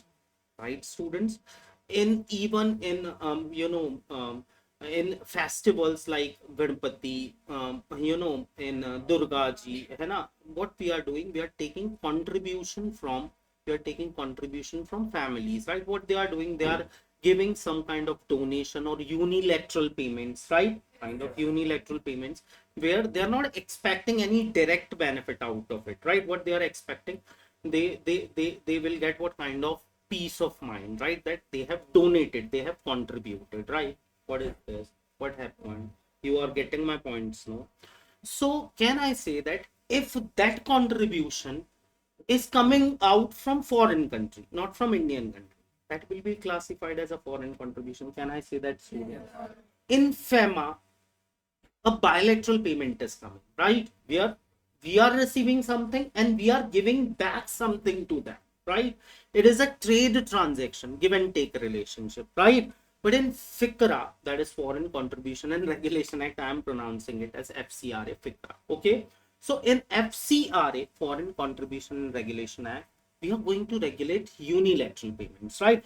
What do you think that which is more dangerous, unilateral payments or bilateral payments? Which is more dangerous, which is carrying a much risk of, which is carrying more vulnerability or a kind of, usage in a different sense, or misutilization of whatever is being received? Unilateral payments, right? Nowadays you have seen so many babas, they are behind bars, right? Why? Because what they are doing, right? What they are doing, they are calling people, they are asking people, their bhakts are making so much donations to them, and what they are doing behind the scene, what they are doing, they are misusing that donations, right? That is creating a kind of threat, right? Economic threat, or criminal threat over the economy, right? Whatever funding is coming from there unilaterally, right? Suppose I have opened an NGO over here in India from and we are getting a kind of a donation from US. What we can do, as it is a donation, we'll show that this is a unique cause, this is a good cause, noble cause, we're accepting it, and we will deny to submit the account statement, we are utilizing it by saying that this is a noble cause, right? So can we misutilize it? India may, there are so many schools owned by Catholics, right? They're getting donations, right, from different countries, right? Don't you think that they should be subjected to matter of more and more regulation than trade payments? Can I say that, student? Trade payments are a kind of logical payments. So they are getting something from us, that is why they are giving to us, right? But why they are donating in our economy, why they are making donations, why they are making unilateral payments, it will create a big question mark, right? So it must be regulated in a different manner. Means I can say that foreign contribution should be a subject matter of excessive regulation when compared to trade payments, right? It should be, right? Any person who is willing to accept donation from a country other than India must have a procedures to be followed, okay, which would be quite stricter than the procedures of FEMA, right? Right, student? It cannot be treated like trade payment. It should be treated differently. Can I say that, student? Should it be treated like trade payments? Should it be? If it should be, it would be treated like a trade payment. Don't you think that it will create a kind of big risk on the economy? By making such kind of payment, they are going to create a kind of credit on us, right? And later on they will misutilize these funds for terrorist attack or for some other illegal activities, right? Right, students? So foreign contribution regulation act is regulating only unilateral payments. Which kind of payments, students? Means if you are accepting a foreign contribution, right, from overseas, you have to follow FEMA because foreign exchange is involved, right? Along with that, separately you have to follow what? FICRA, Foreign Contribution and Regulation Act, okay? Over there, which requires that certain persons are not allowed to accept foreign contribution. Like if a judge is saying that I am accepting foreign contribution, government will not allow them because they are in a significant position of the country, right? If the government servant is saying that my relative is going to give me some kind of gift, or my friend is going to transfer 10k US dollar in my account, government will stop. Don't accept, because you are in a prominent position in this country, right? Prime Minister, say MPs, Member of Parliament, member of state assemblies, MLAs, they are not allowed to accept foreign donations and foreign contributions. Okay, so this act is going to prohibit certain persons not to accept contributions, right? And permit certain person that you can accept, but you have to follow the protocols. Okay, students. So FICRA carrying the compulsory weightage of 4 to 5. Okay. Okay, students. So what is FICRA? Foreign Contribution Regulation Act. What is foreign contribution? They are donating, right? This is a unilateral payment. What is the basic difference between trade payments and contribution? Contribution is unilateral and trade payments are bilateral. Right, students? Right? I'm not going fast, right? I'm going very slow. I'm just giving you a clear briefing of the subject so that you will be well versed with each and every topic, what kind of content we are going to go through in the concerned chapter. Okay, students, carrying a weightage of 4 to 5 marks, and sometimes institute has even asked 2 questions around 8 to 10 marks weightage from this chapter, but average weightage is 4 to 5 marks. Okay. Okay, students, how many chapters we have done with? 7 chapters. Okay, now the 8th chapter. What is 8th chapter? Money laundering, right? Right, students? Right, students? What is the topic? Money laundering, right? What is money laundering? What is laundry?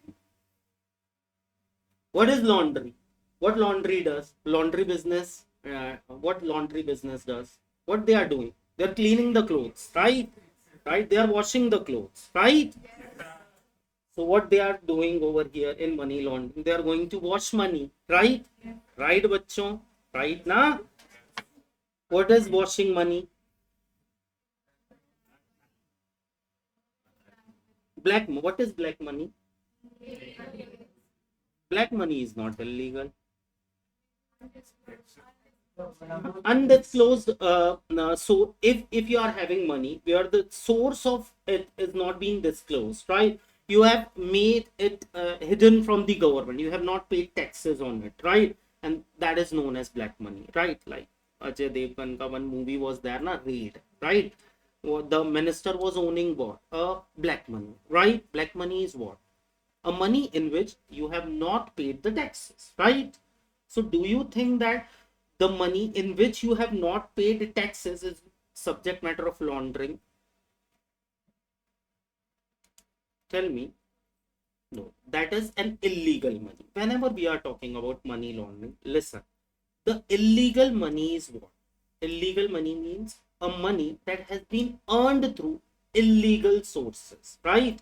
Like you have kidnapped the child and you are asking for right money. That is what? Illegal money, right?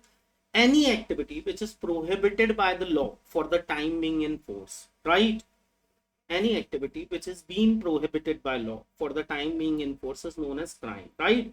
So criminal proceeds generates what? Bad money, right?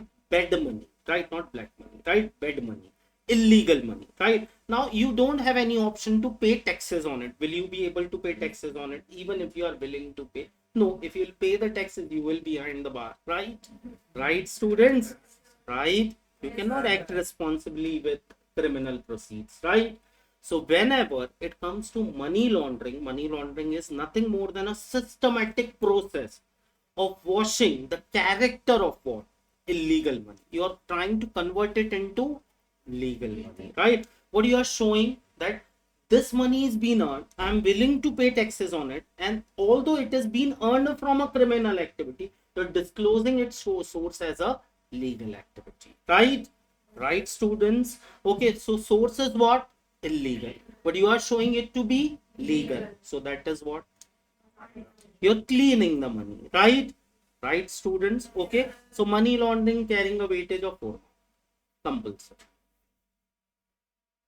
3 to 4 mark compulsory weightage. Okay, students, money laundering act 2002 is applicable, I think, made by Parliament of India, right? So this money laundering is creating a kind of economic threat on the economy, right? Right, students, the government is going to lose the control, because if the criminal will fund the government, what would be the consequences? Definitely they'll lose the control, right? So money laundering is a organized and a systematic crime. It need to be curbed out. Okay. Okay, students, so how many chapters we have done with? 8 chapters, right? The ninth chapter is fugitive economic offender. The ninth chapter is what? What is fugitive economic offender? Have you ever heard about Malya, Vijay Malya? He's fugitive economic offender, right? He is economic offender, right? What is economic offender? What do you mean by economic offender?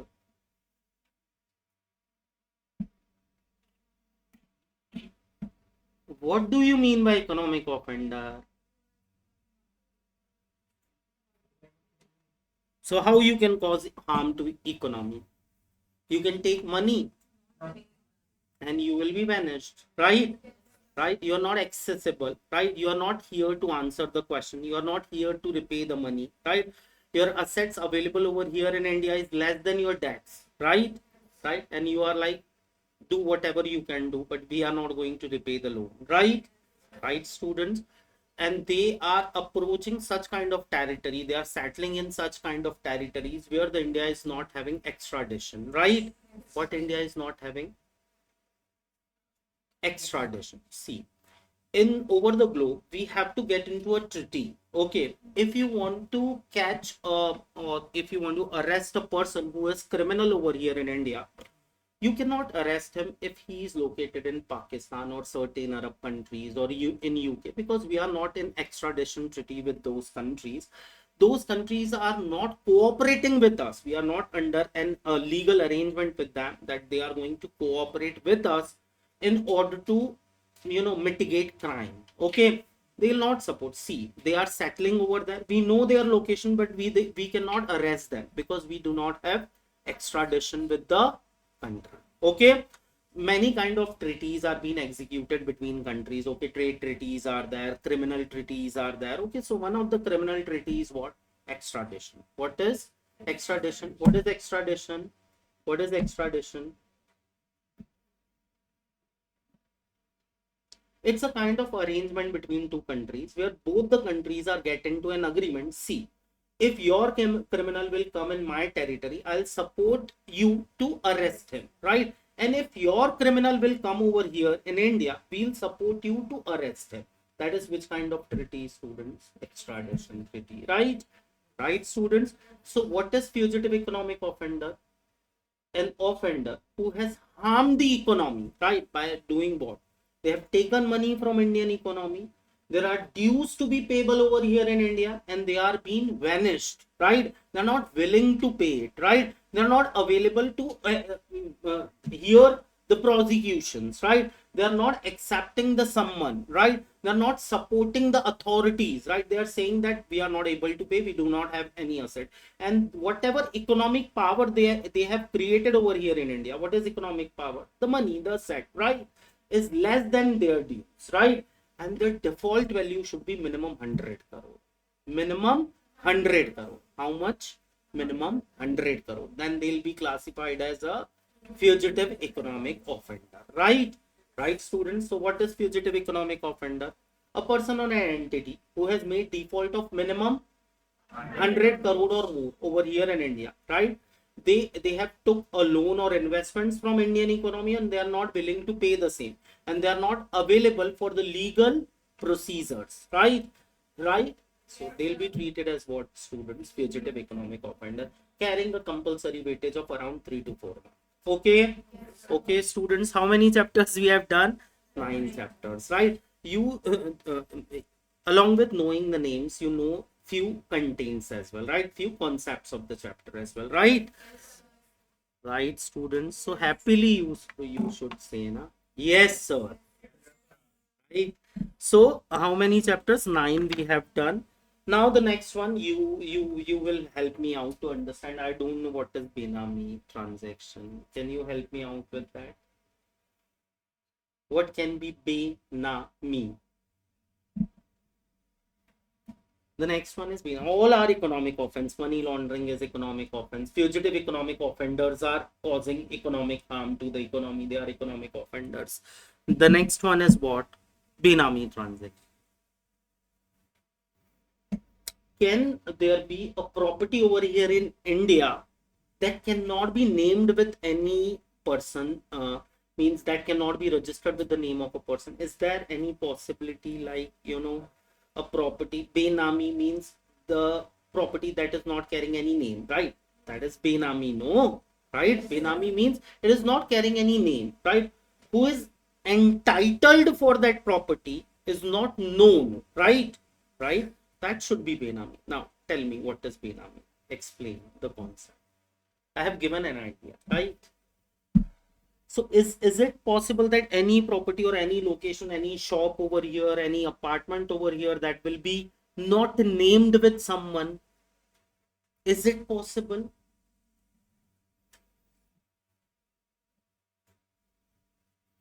Is it possible? Is it possible? Do you think that government is keeping the records of land? It's keeping, no? So in Bengaluru, whatever land is associated with the city or town, okay, can I say that a record of each and every land would be kept by the government, right? Which land is owned by whom is been there in the governmental record, right? Right, students? So do you think, and if there is no record available of any particular land, that land is going to belong to government, right? Right, students? Either the land is owned by a private person, that is a private property, or it will be a public property, right? So what is Benami property? What is Benami property, students?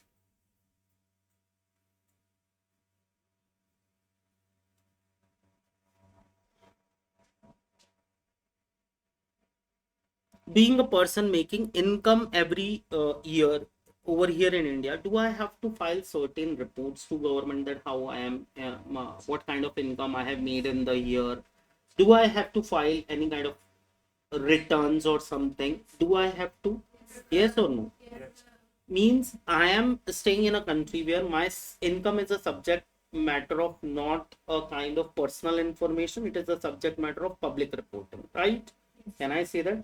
I am staying in a country which is adequately regulated, where every year I have to knock the door of the government on 31st July if I am not a subject matter of auditing, right? If I am a subject matter of auditing, then on 30th September, I have to knock the door of the government and file my returns that this much money I have made this year and I have to pay this much taxes, right? Right. Every year I have to do it, right? Can I deny to do it? Can I deny to do it? Can I? Why? Why I cannot deny? Because it has been stated in law, right? It's my legal responsibility to do it. If I'll not do it, I'll be subject matter of punishment, right? I have to pay the penalty, right? So I have to report. I cannot keep my income and assets privately, right? I have to report it to the government, right? So suppose next year I have shown certain assets in my balance sheet, right? That balance sheet would be filed by the with the income tax department, right? It's showing some luxury cars, some jewelry, or some kind of certain lands or immovable property. Don't you think that that assessing officer is going to ask me, Rahul, your income is annual 12 lakh and you have made investment of 20 crore. So how it is possible that a person who is having an annual income of 12 lakh has made an investment of 20 crore? Is it possible? Possible? No, na. Right, students? Right? There should be a match between income and the asset side of the balance sheet, right? If I'm owning an asset, I'm answerable to the government from which source I have made this asset, right? If the source is not disclosed, that will become Benami property, right? Right, students? If I am incapable to disclose the source, see, they would ask me, right, from where you got this much fund, right? Then I have to show the sources, right? If I am unable to source it, right, I'm unable to disclose the source, or the source I have disclosed is belonging to some other person. Suppose he is having 20 crore in his account and he has acquired an asset with my name. Isn't it surprising? We do not have any kind of blood relation that he is going to invest 20 crore with my name, right? Right? So any property whose source of investment is not disclosed, or if disclosed, there would be no logical nexus access that why such investment is made with the name of XYZ. Okay, such property is known as what, students? Benami. Got my point, students? What is Benami? Where the source is undisclosed, or if it is disclosed, it is not justified. Right, students? Got my point? So Benami property is also creating a kind of economic threat, right? Because it may be criminal proceeds, right? It may be funding by some other person who is making investment with my name and who is going to acquire economic control in this country, right? By making this must be tracked out, right? Right, students? So that has been regulated by Benami Properties Act. So property which is not, we cannot say that Benami, as the name suggests, that a property which is not duly named. It is named, but the person who has named with the property is not having such kind of source. He is having no justification how he has acquired that property, right? Right, students, would become what? Benami property. Understood? Got my point, students? How many chapters we have done? 10th and 3 to 4 mark average weightage. Okay, how many chapters we have done with? 10 chapters. Just discussion about what the content of the chapters, right? Right, students? So first one was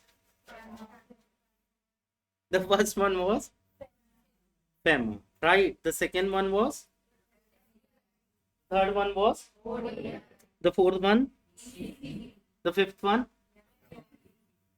FTP. The seventh one, I'm not happy. I'm not happy, yaar. What you guys are doing? The next one is FCRA, right? FCRA stands for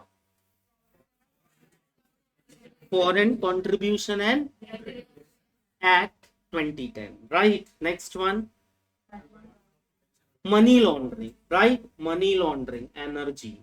What? Money laundering. Laundering the money, right? That is converting the illegal money into legal money, right? Source has been flipped, right? Right, students? The next one, bhagya. Right? Right? The next one is, right?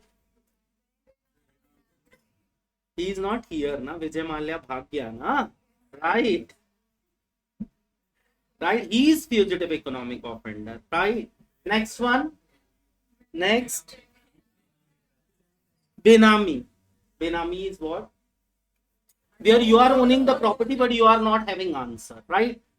That from where you have created such kind of wealth or an asset. Right? Right, students? The next one is competition law. We'll cover the first part A, then I'll give you a break of 10 minutes, okay? Or 15 minutes, 20 minutes, okay? The next one, competition law. Tell me.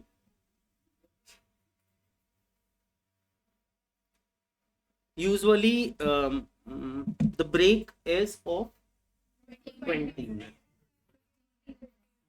2 breaks are there. Okay. So you guys are tired enough? No, I am not tired. Make the subject interesting, right? It is very interesting subject and very scoring. It is going to handle your module 2, okay? Because both the papers of module 2 is very difficult. CMSL carrying around 20 marks practical is there, which is quite unpredictable. And tax, you know, I don't know why institute is teaching so much taxes to company secretary student. There is no need and necessity, but we have to do it, right, to clear the exam. So ECIPL, we have to target at least 60 plus, right? Right? And we will, right? So next, competition law.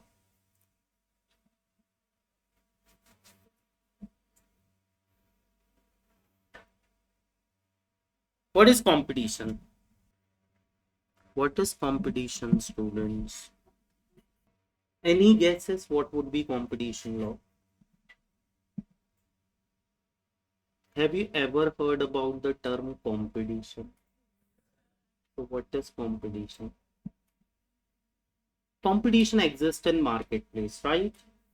There is Burger King, there is McDonald's, there is Jumbo King. There are so many, um, uh, uh, I can say that entities, those who are selling burgers, right? Right, students? There are so many entities who are selling pizzas, right? There are so many companies who are extending telecommunication services, right? Airtel, BSNL, MTNL, right? Right, Geo, VI, right? So, do you think that why this competition is being built by government? It is being supported by government, right? Right, students? So, if we will divide the Indian economy, two kinds of products and services are available over here in India. Those whose price are being determined by government, say petrol. Who is determining the price? Government, right? Petrol and petroleum related product, the prices are being governed by law, right? Right? And we are going to get it at a price to be determined by government of India. There are ration shops which is supplying necessities, right? Right? Basic needs, right? Grains or pulses, right? Sugar at very cheap prices, because they are the need and necessity of human being, right? You cannot survive without those things, right? Education is being supported by government, right? There are governmental schools where free of cost education is being provided, right? Right, students? So there are few things over here in India where the price are being regulated. Can I say that the price are being regulated? You are not free to determine the price, right? Who is going to determine the price is government, right?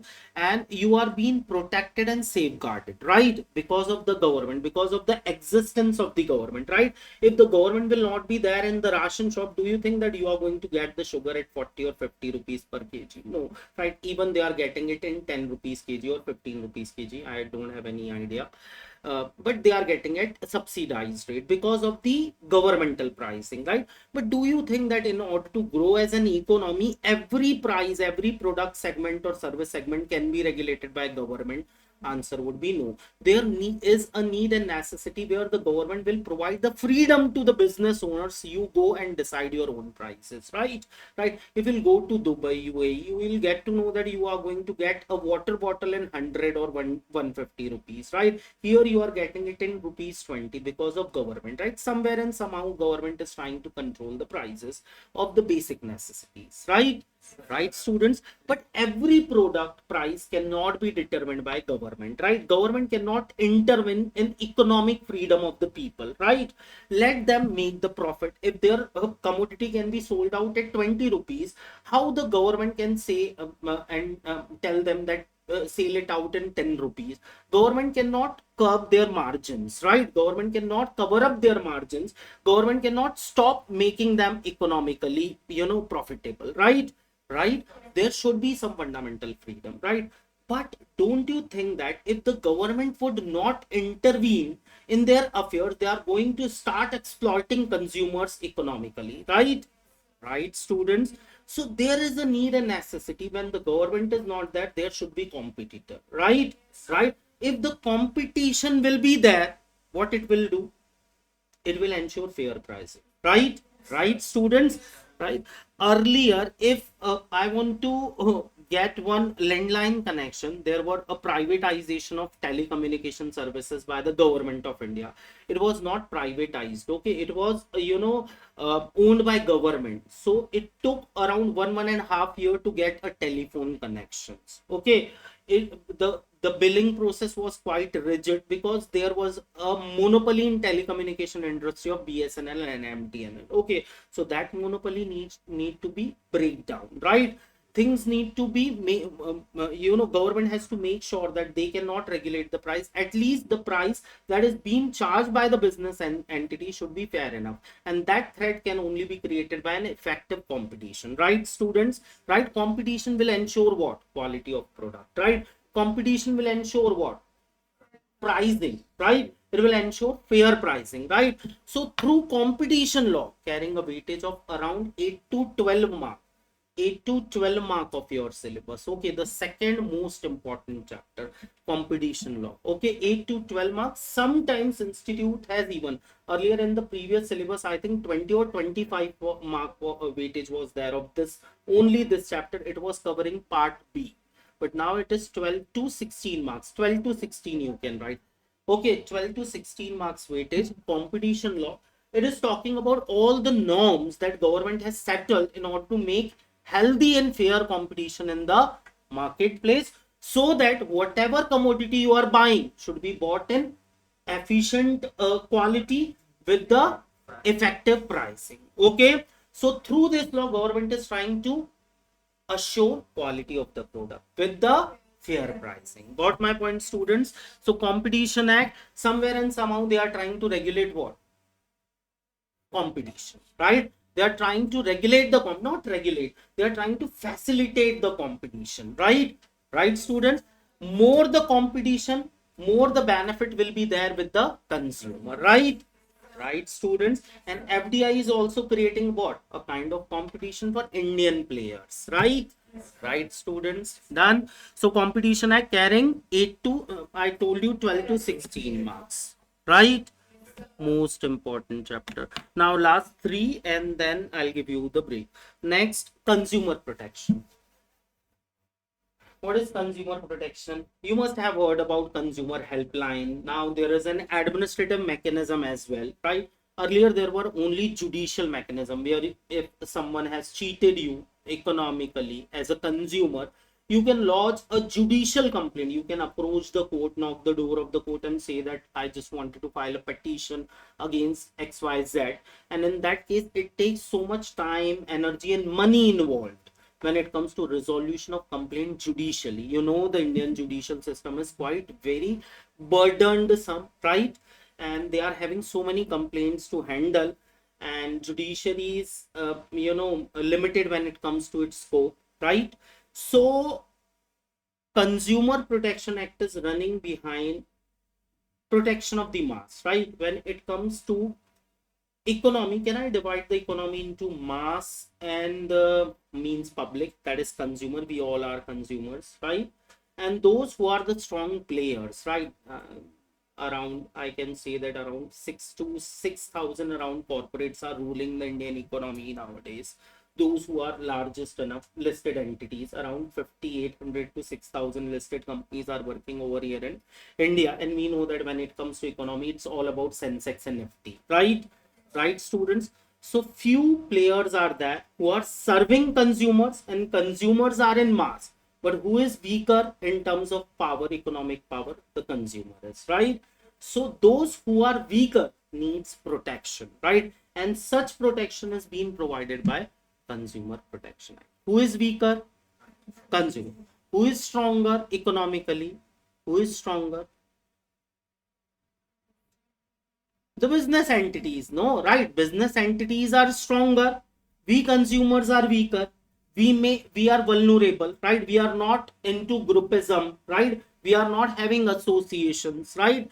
We cannot fight against them because they are having more economic power. Economic power means they are having more money and more economic resources, right? They can easily ditch us, right? So there is a need and necessity that there should be a law which is handling the consumer affairs, okay, where we can go and approach the authority and file and lodge a complaint to the authority, and they would be accountable to the authorities that how they have cheated a consumer over here in India. Okay.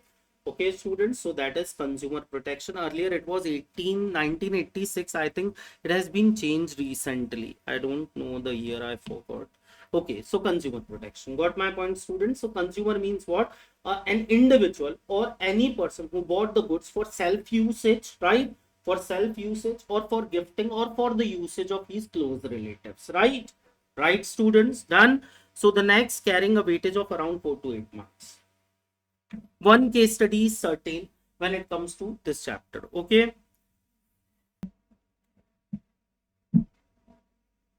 Next, legal metrology. Should I give the break now, or should I cover 2 chapters only? So legal metrology, have you ever heard the term legal metrology? No, I think that this will be the unique. You have heard about legal metrology. So when it comes to metrology, a consumer can be economically, consumer can be economically harassed or economically exploited by way of taking more money for few quantity, right? Taking more money than means not value for money product, right? We can say that. So see, if yesterday I was ordering a soap from Amazon, okay. So what I have seen now in Amazon, if you are buying a product now, see, if I type Dove soap, so they will give me different option, like 50 grams Dove soap is of this rupees, okay. Then 100-gram Dove soap would be of this rupees, okay. Then 3 pay 1 free, then 5 pay 2 free. So many combinations are there, right? Being a consumer, do you think that I would have so much of time that I'll sit with the calculator and make a calculation that how much kind of discount I'll get if I'll buy 5 doves or 4 doves? No. So now through legal metrology, if you find and you'll check over Amazon, you'll get to know that now what they are doing, they are putting the price along with price per 10 gram or per 100 gram. Okay, if I'll buy 50 gram ka dove, I'll have to pay 100 gram ke liye itna rupya. So comparison would become easy, right? That if I'll buy the bulk quantity, I would have to pay less prices, right? For the definite quantity. So they, by disclosing such kind of information, what they are doing, they are making the product comparable, right? Right, students? And this is because of legal metrology law, right? Legal metrology law deals with what information to be disclosed to the consumer, all ingredient contents, okay, the pricing, the quantity, the numbers, okay, whatever to be disclosed in the product is being disclosed because of legal metrology law. Got my point, students? So it is dealing with disclosure over the product and services, okay, student, so that the consumer cannot be exploited in terms of what? Quantity. Got my point, students? Okay, either he can be dished by price or he can be dished by quantity, right? So now if you are buying a product, you will have a similar criteria so that you can compare the different products according to the given information. Got my point, students? Legal metrology, non-compulsory weightage of 4 marks.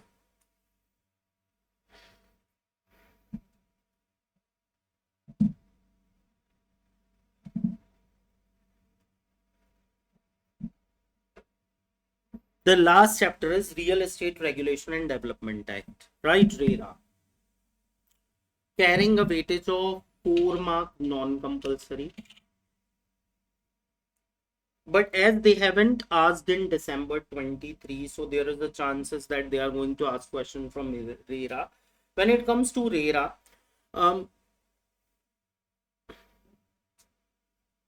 corresponding to Indian population, can I say that the land available is quite very limited?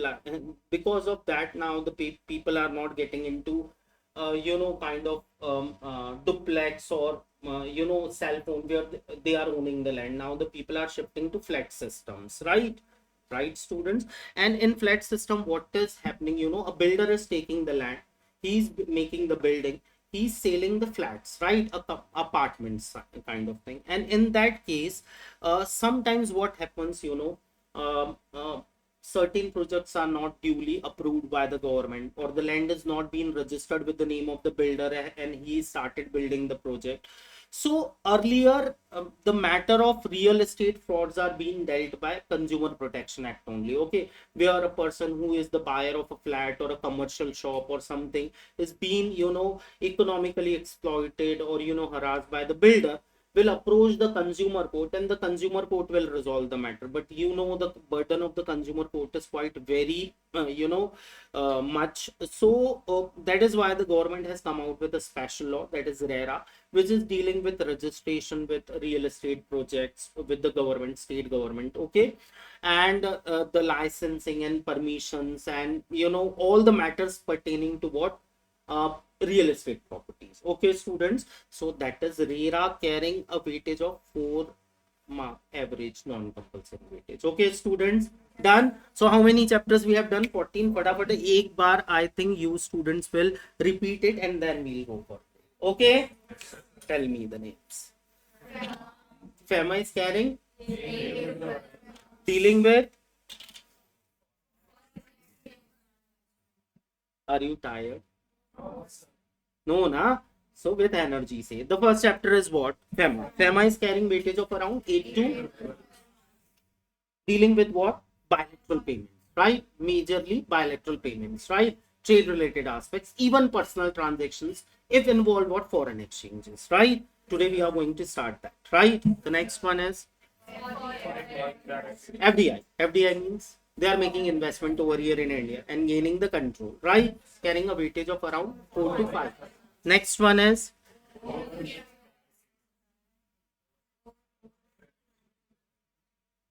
see, I'm going to match your energy only in the after break. So you will be happy, na? Right? So the next one is overseas direct investment. That is what?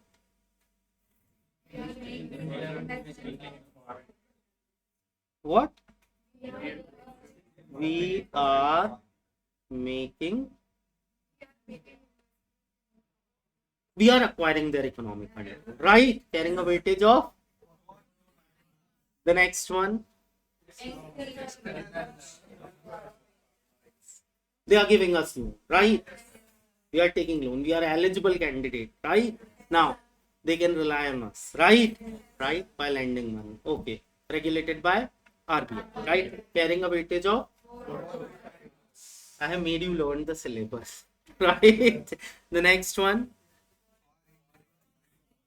what? Made by Parliament.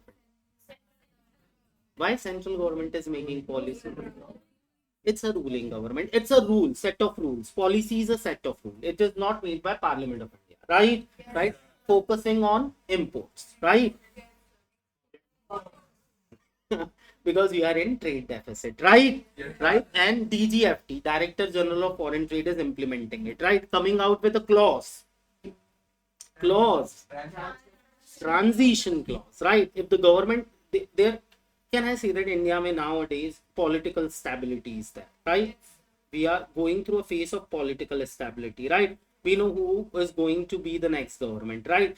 Even during the budget session, Nirmala Sitharaman said that we are going to come out with our new budget in the next session, right? Yes. Coming out with Endem. She is even quite sure, right? Yes. Right, students? So, even foreign trade policy, FTP, is going to be continued, right? Yes. Right, students? The next one. What is special economic zone? Duty free zone. We are going to sail. We are going to sail outside India. We are not going to sail inside India, right? We are exporters, group of association of exporters, and we are not subject matter of direct taxes, right? Indirect taxes, right, has been exempted to them, right? Carrying a weightage of 3 to 4. Next one. Next one is foreign.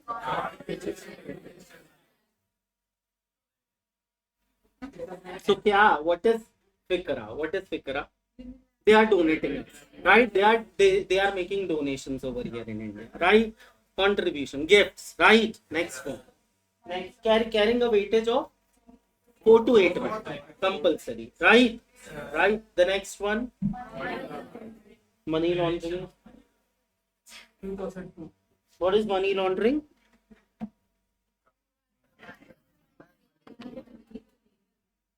Flipping the sources, right?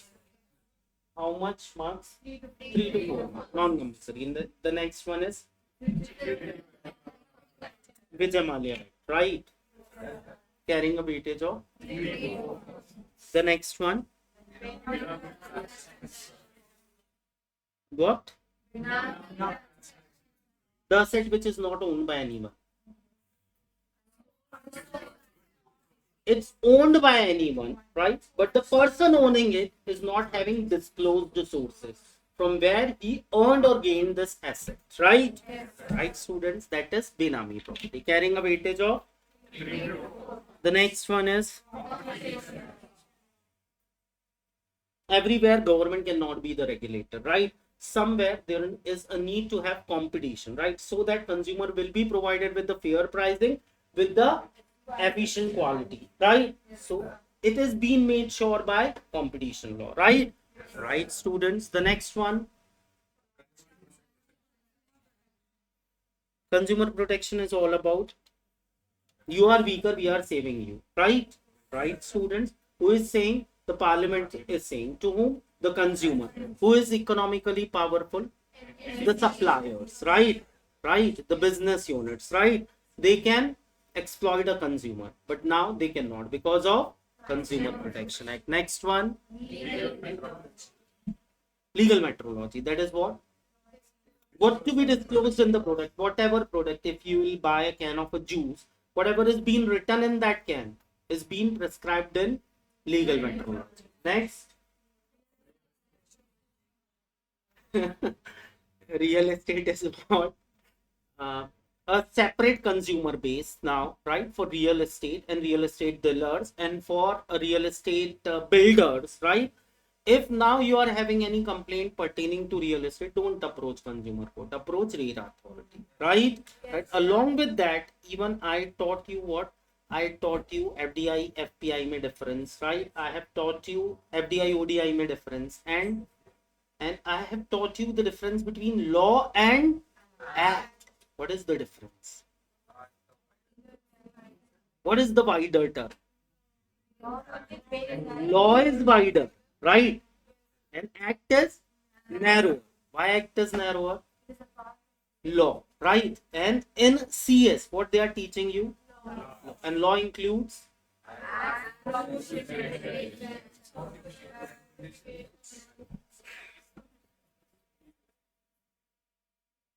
You want break for 10 minutes.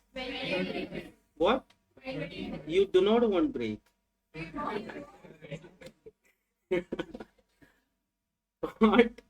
What is the difference? What law includes?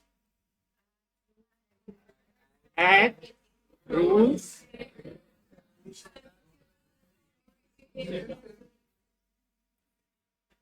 It's like Like I am standing with hammer and you are unnecessarily, means you're not willing to answer. You are willing, no? So tell me the difference between act and law, then I'll go properly. What is the difference between delegated law and original law? And that is original law, right? Next. Delegated law means it includes the rules, like rules made by the government and like regulations. Means because they are not being made by parliament, constitution is coming out with direct power of making law with the legislative authority, right? Only legislative authority is having primary power to make law, and that is parliament. So any law that has been made by parliament is original law, right? Any law that has been made by government or any other authority other than parliament will be a delegated law. So rule is delegated law, regulation is delegated law, right? It's a delegated law, right? um, Standards are delegated law, circulars are delegated law. Done, students. So see you after 20 minutes. Okay, students.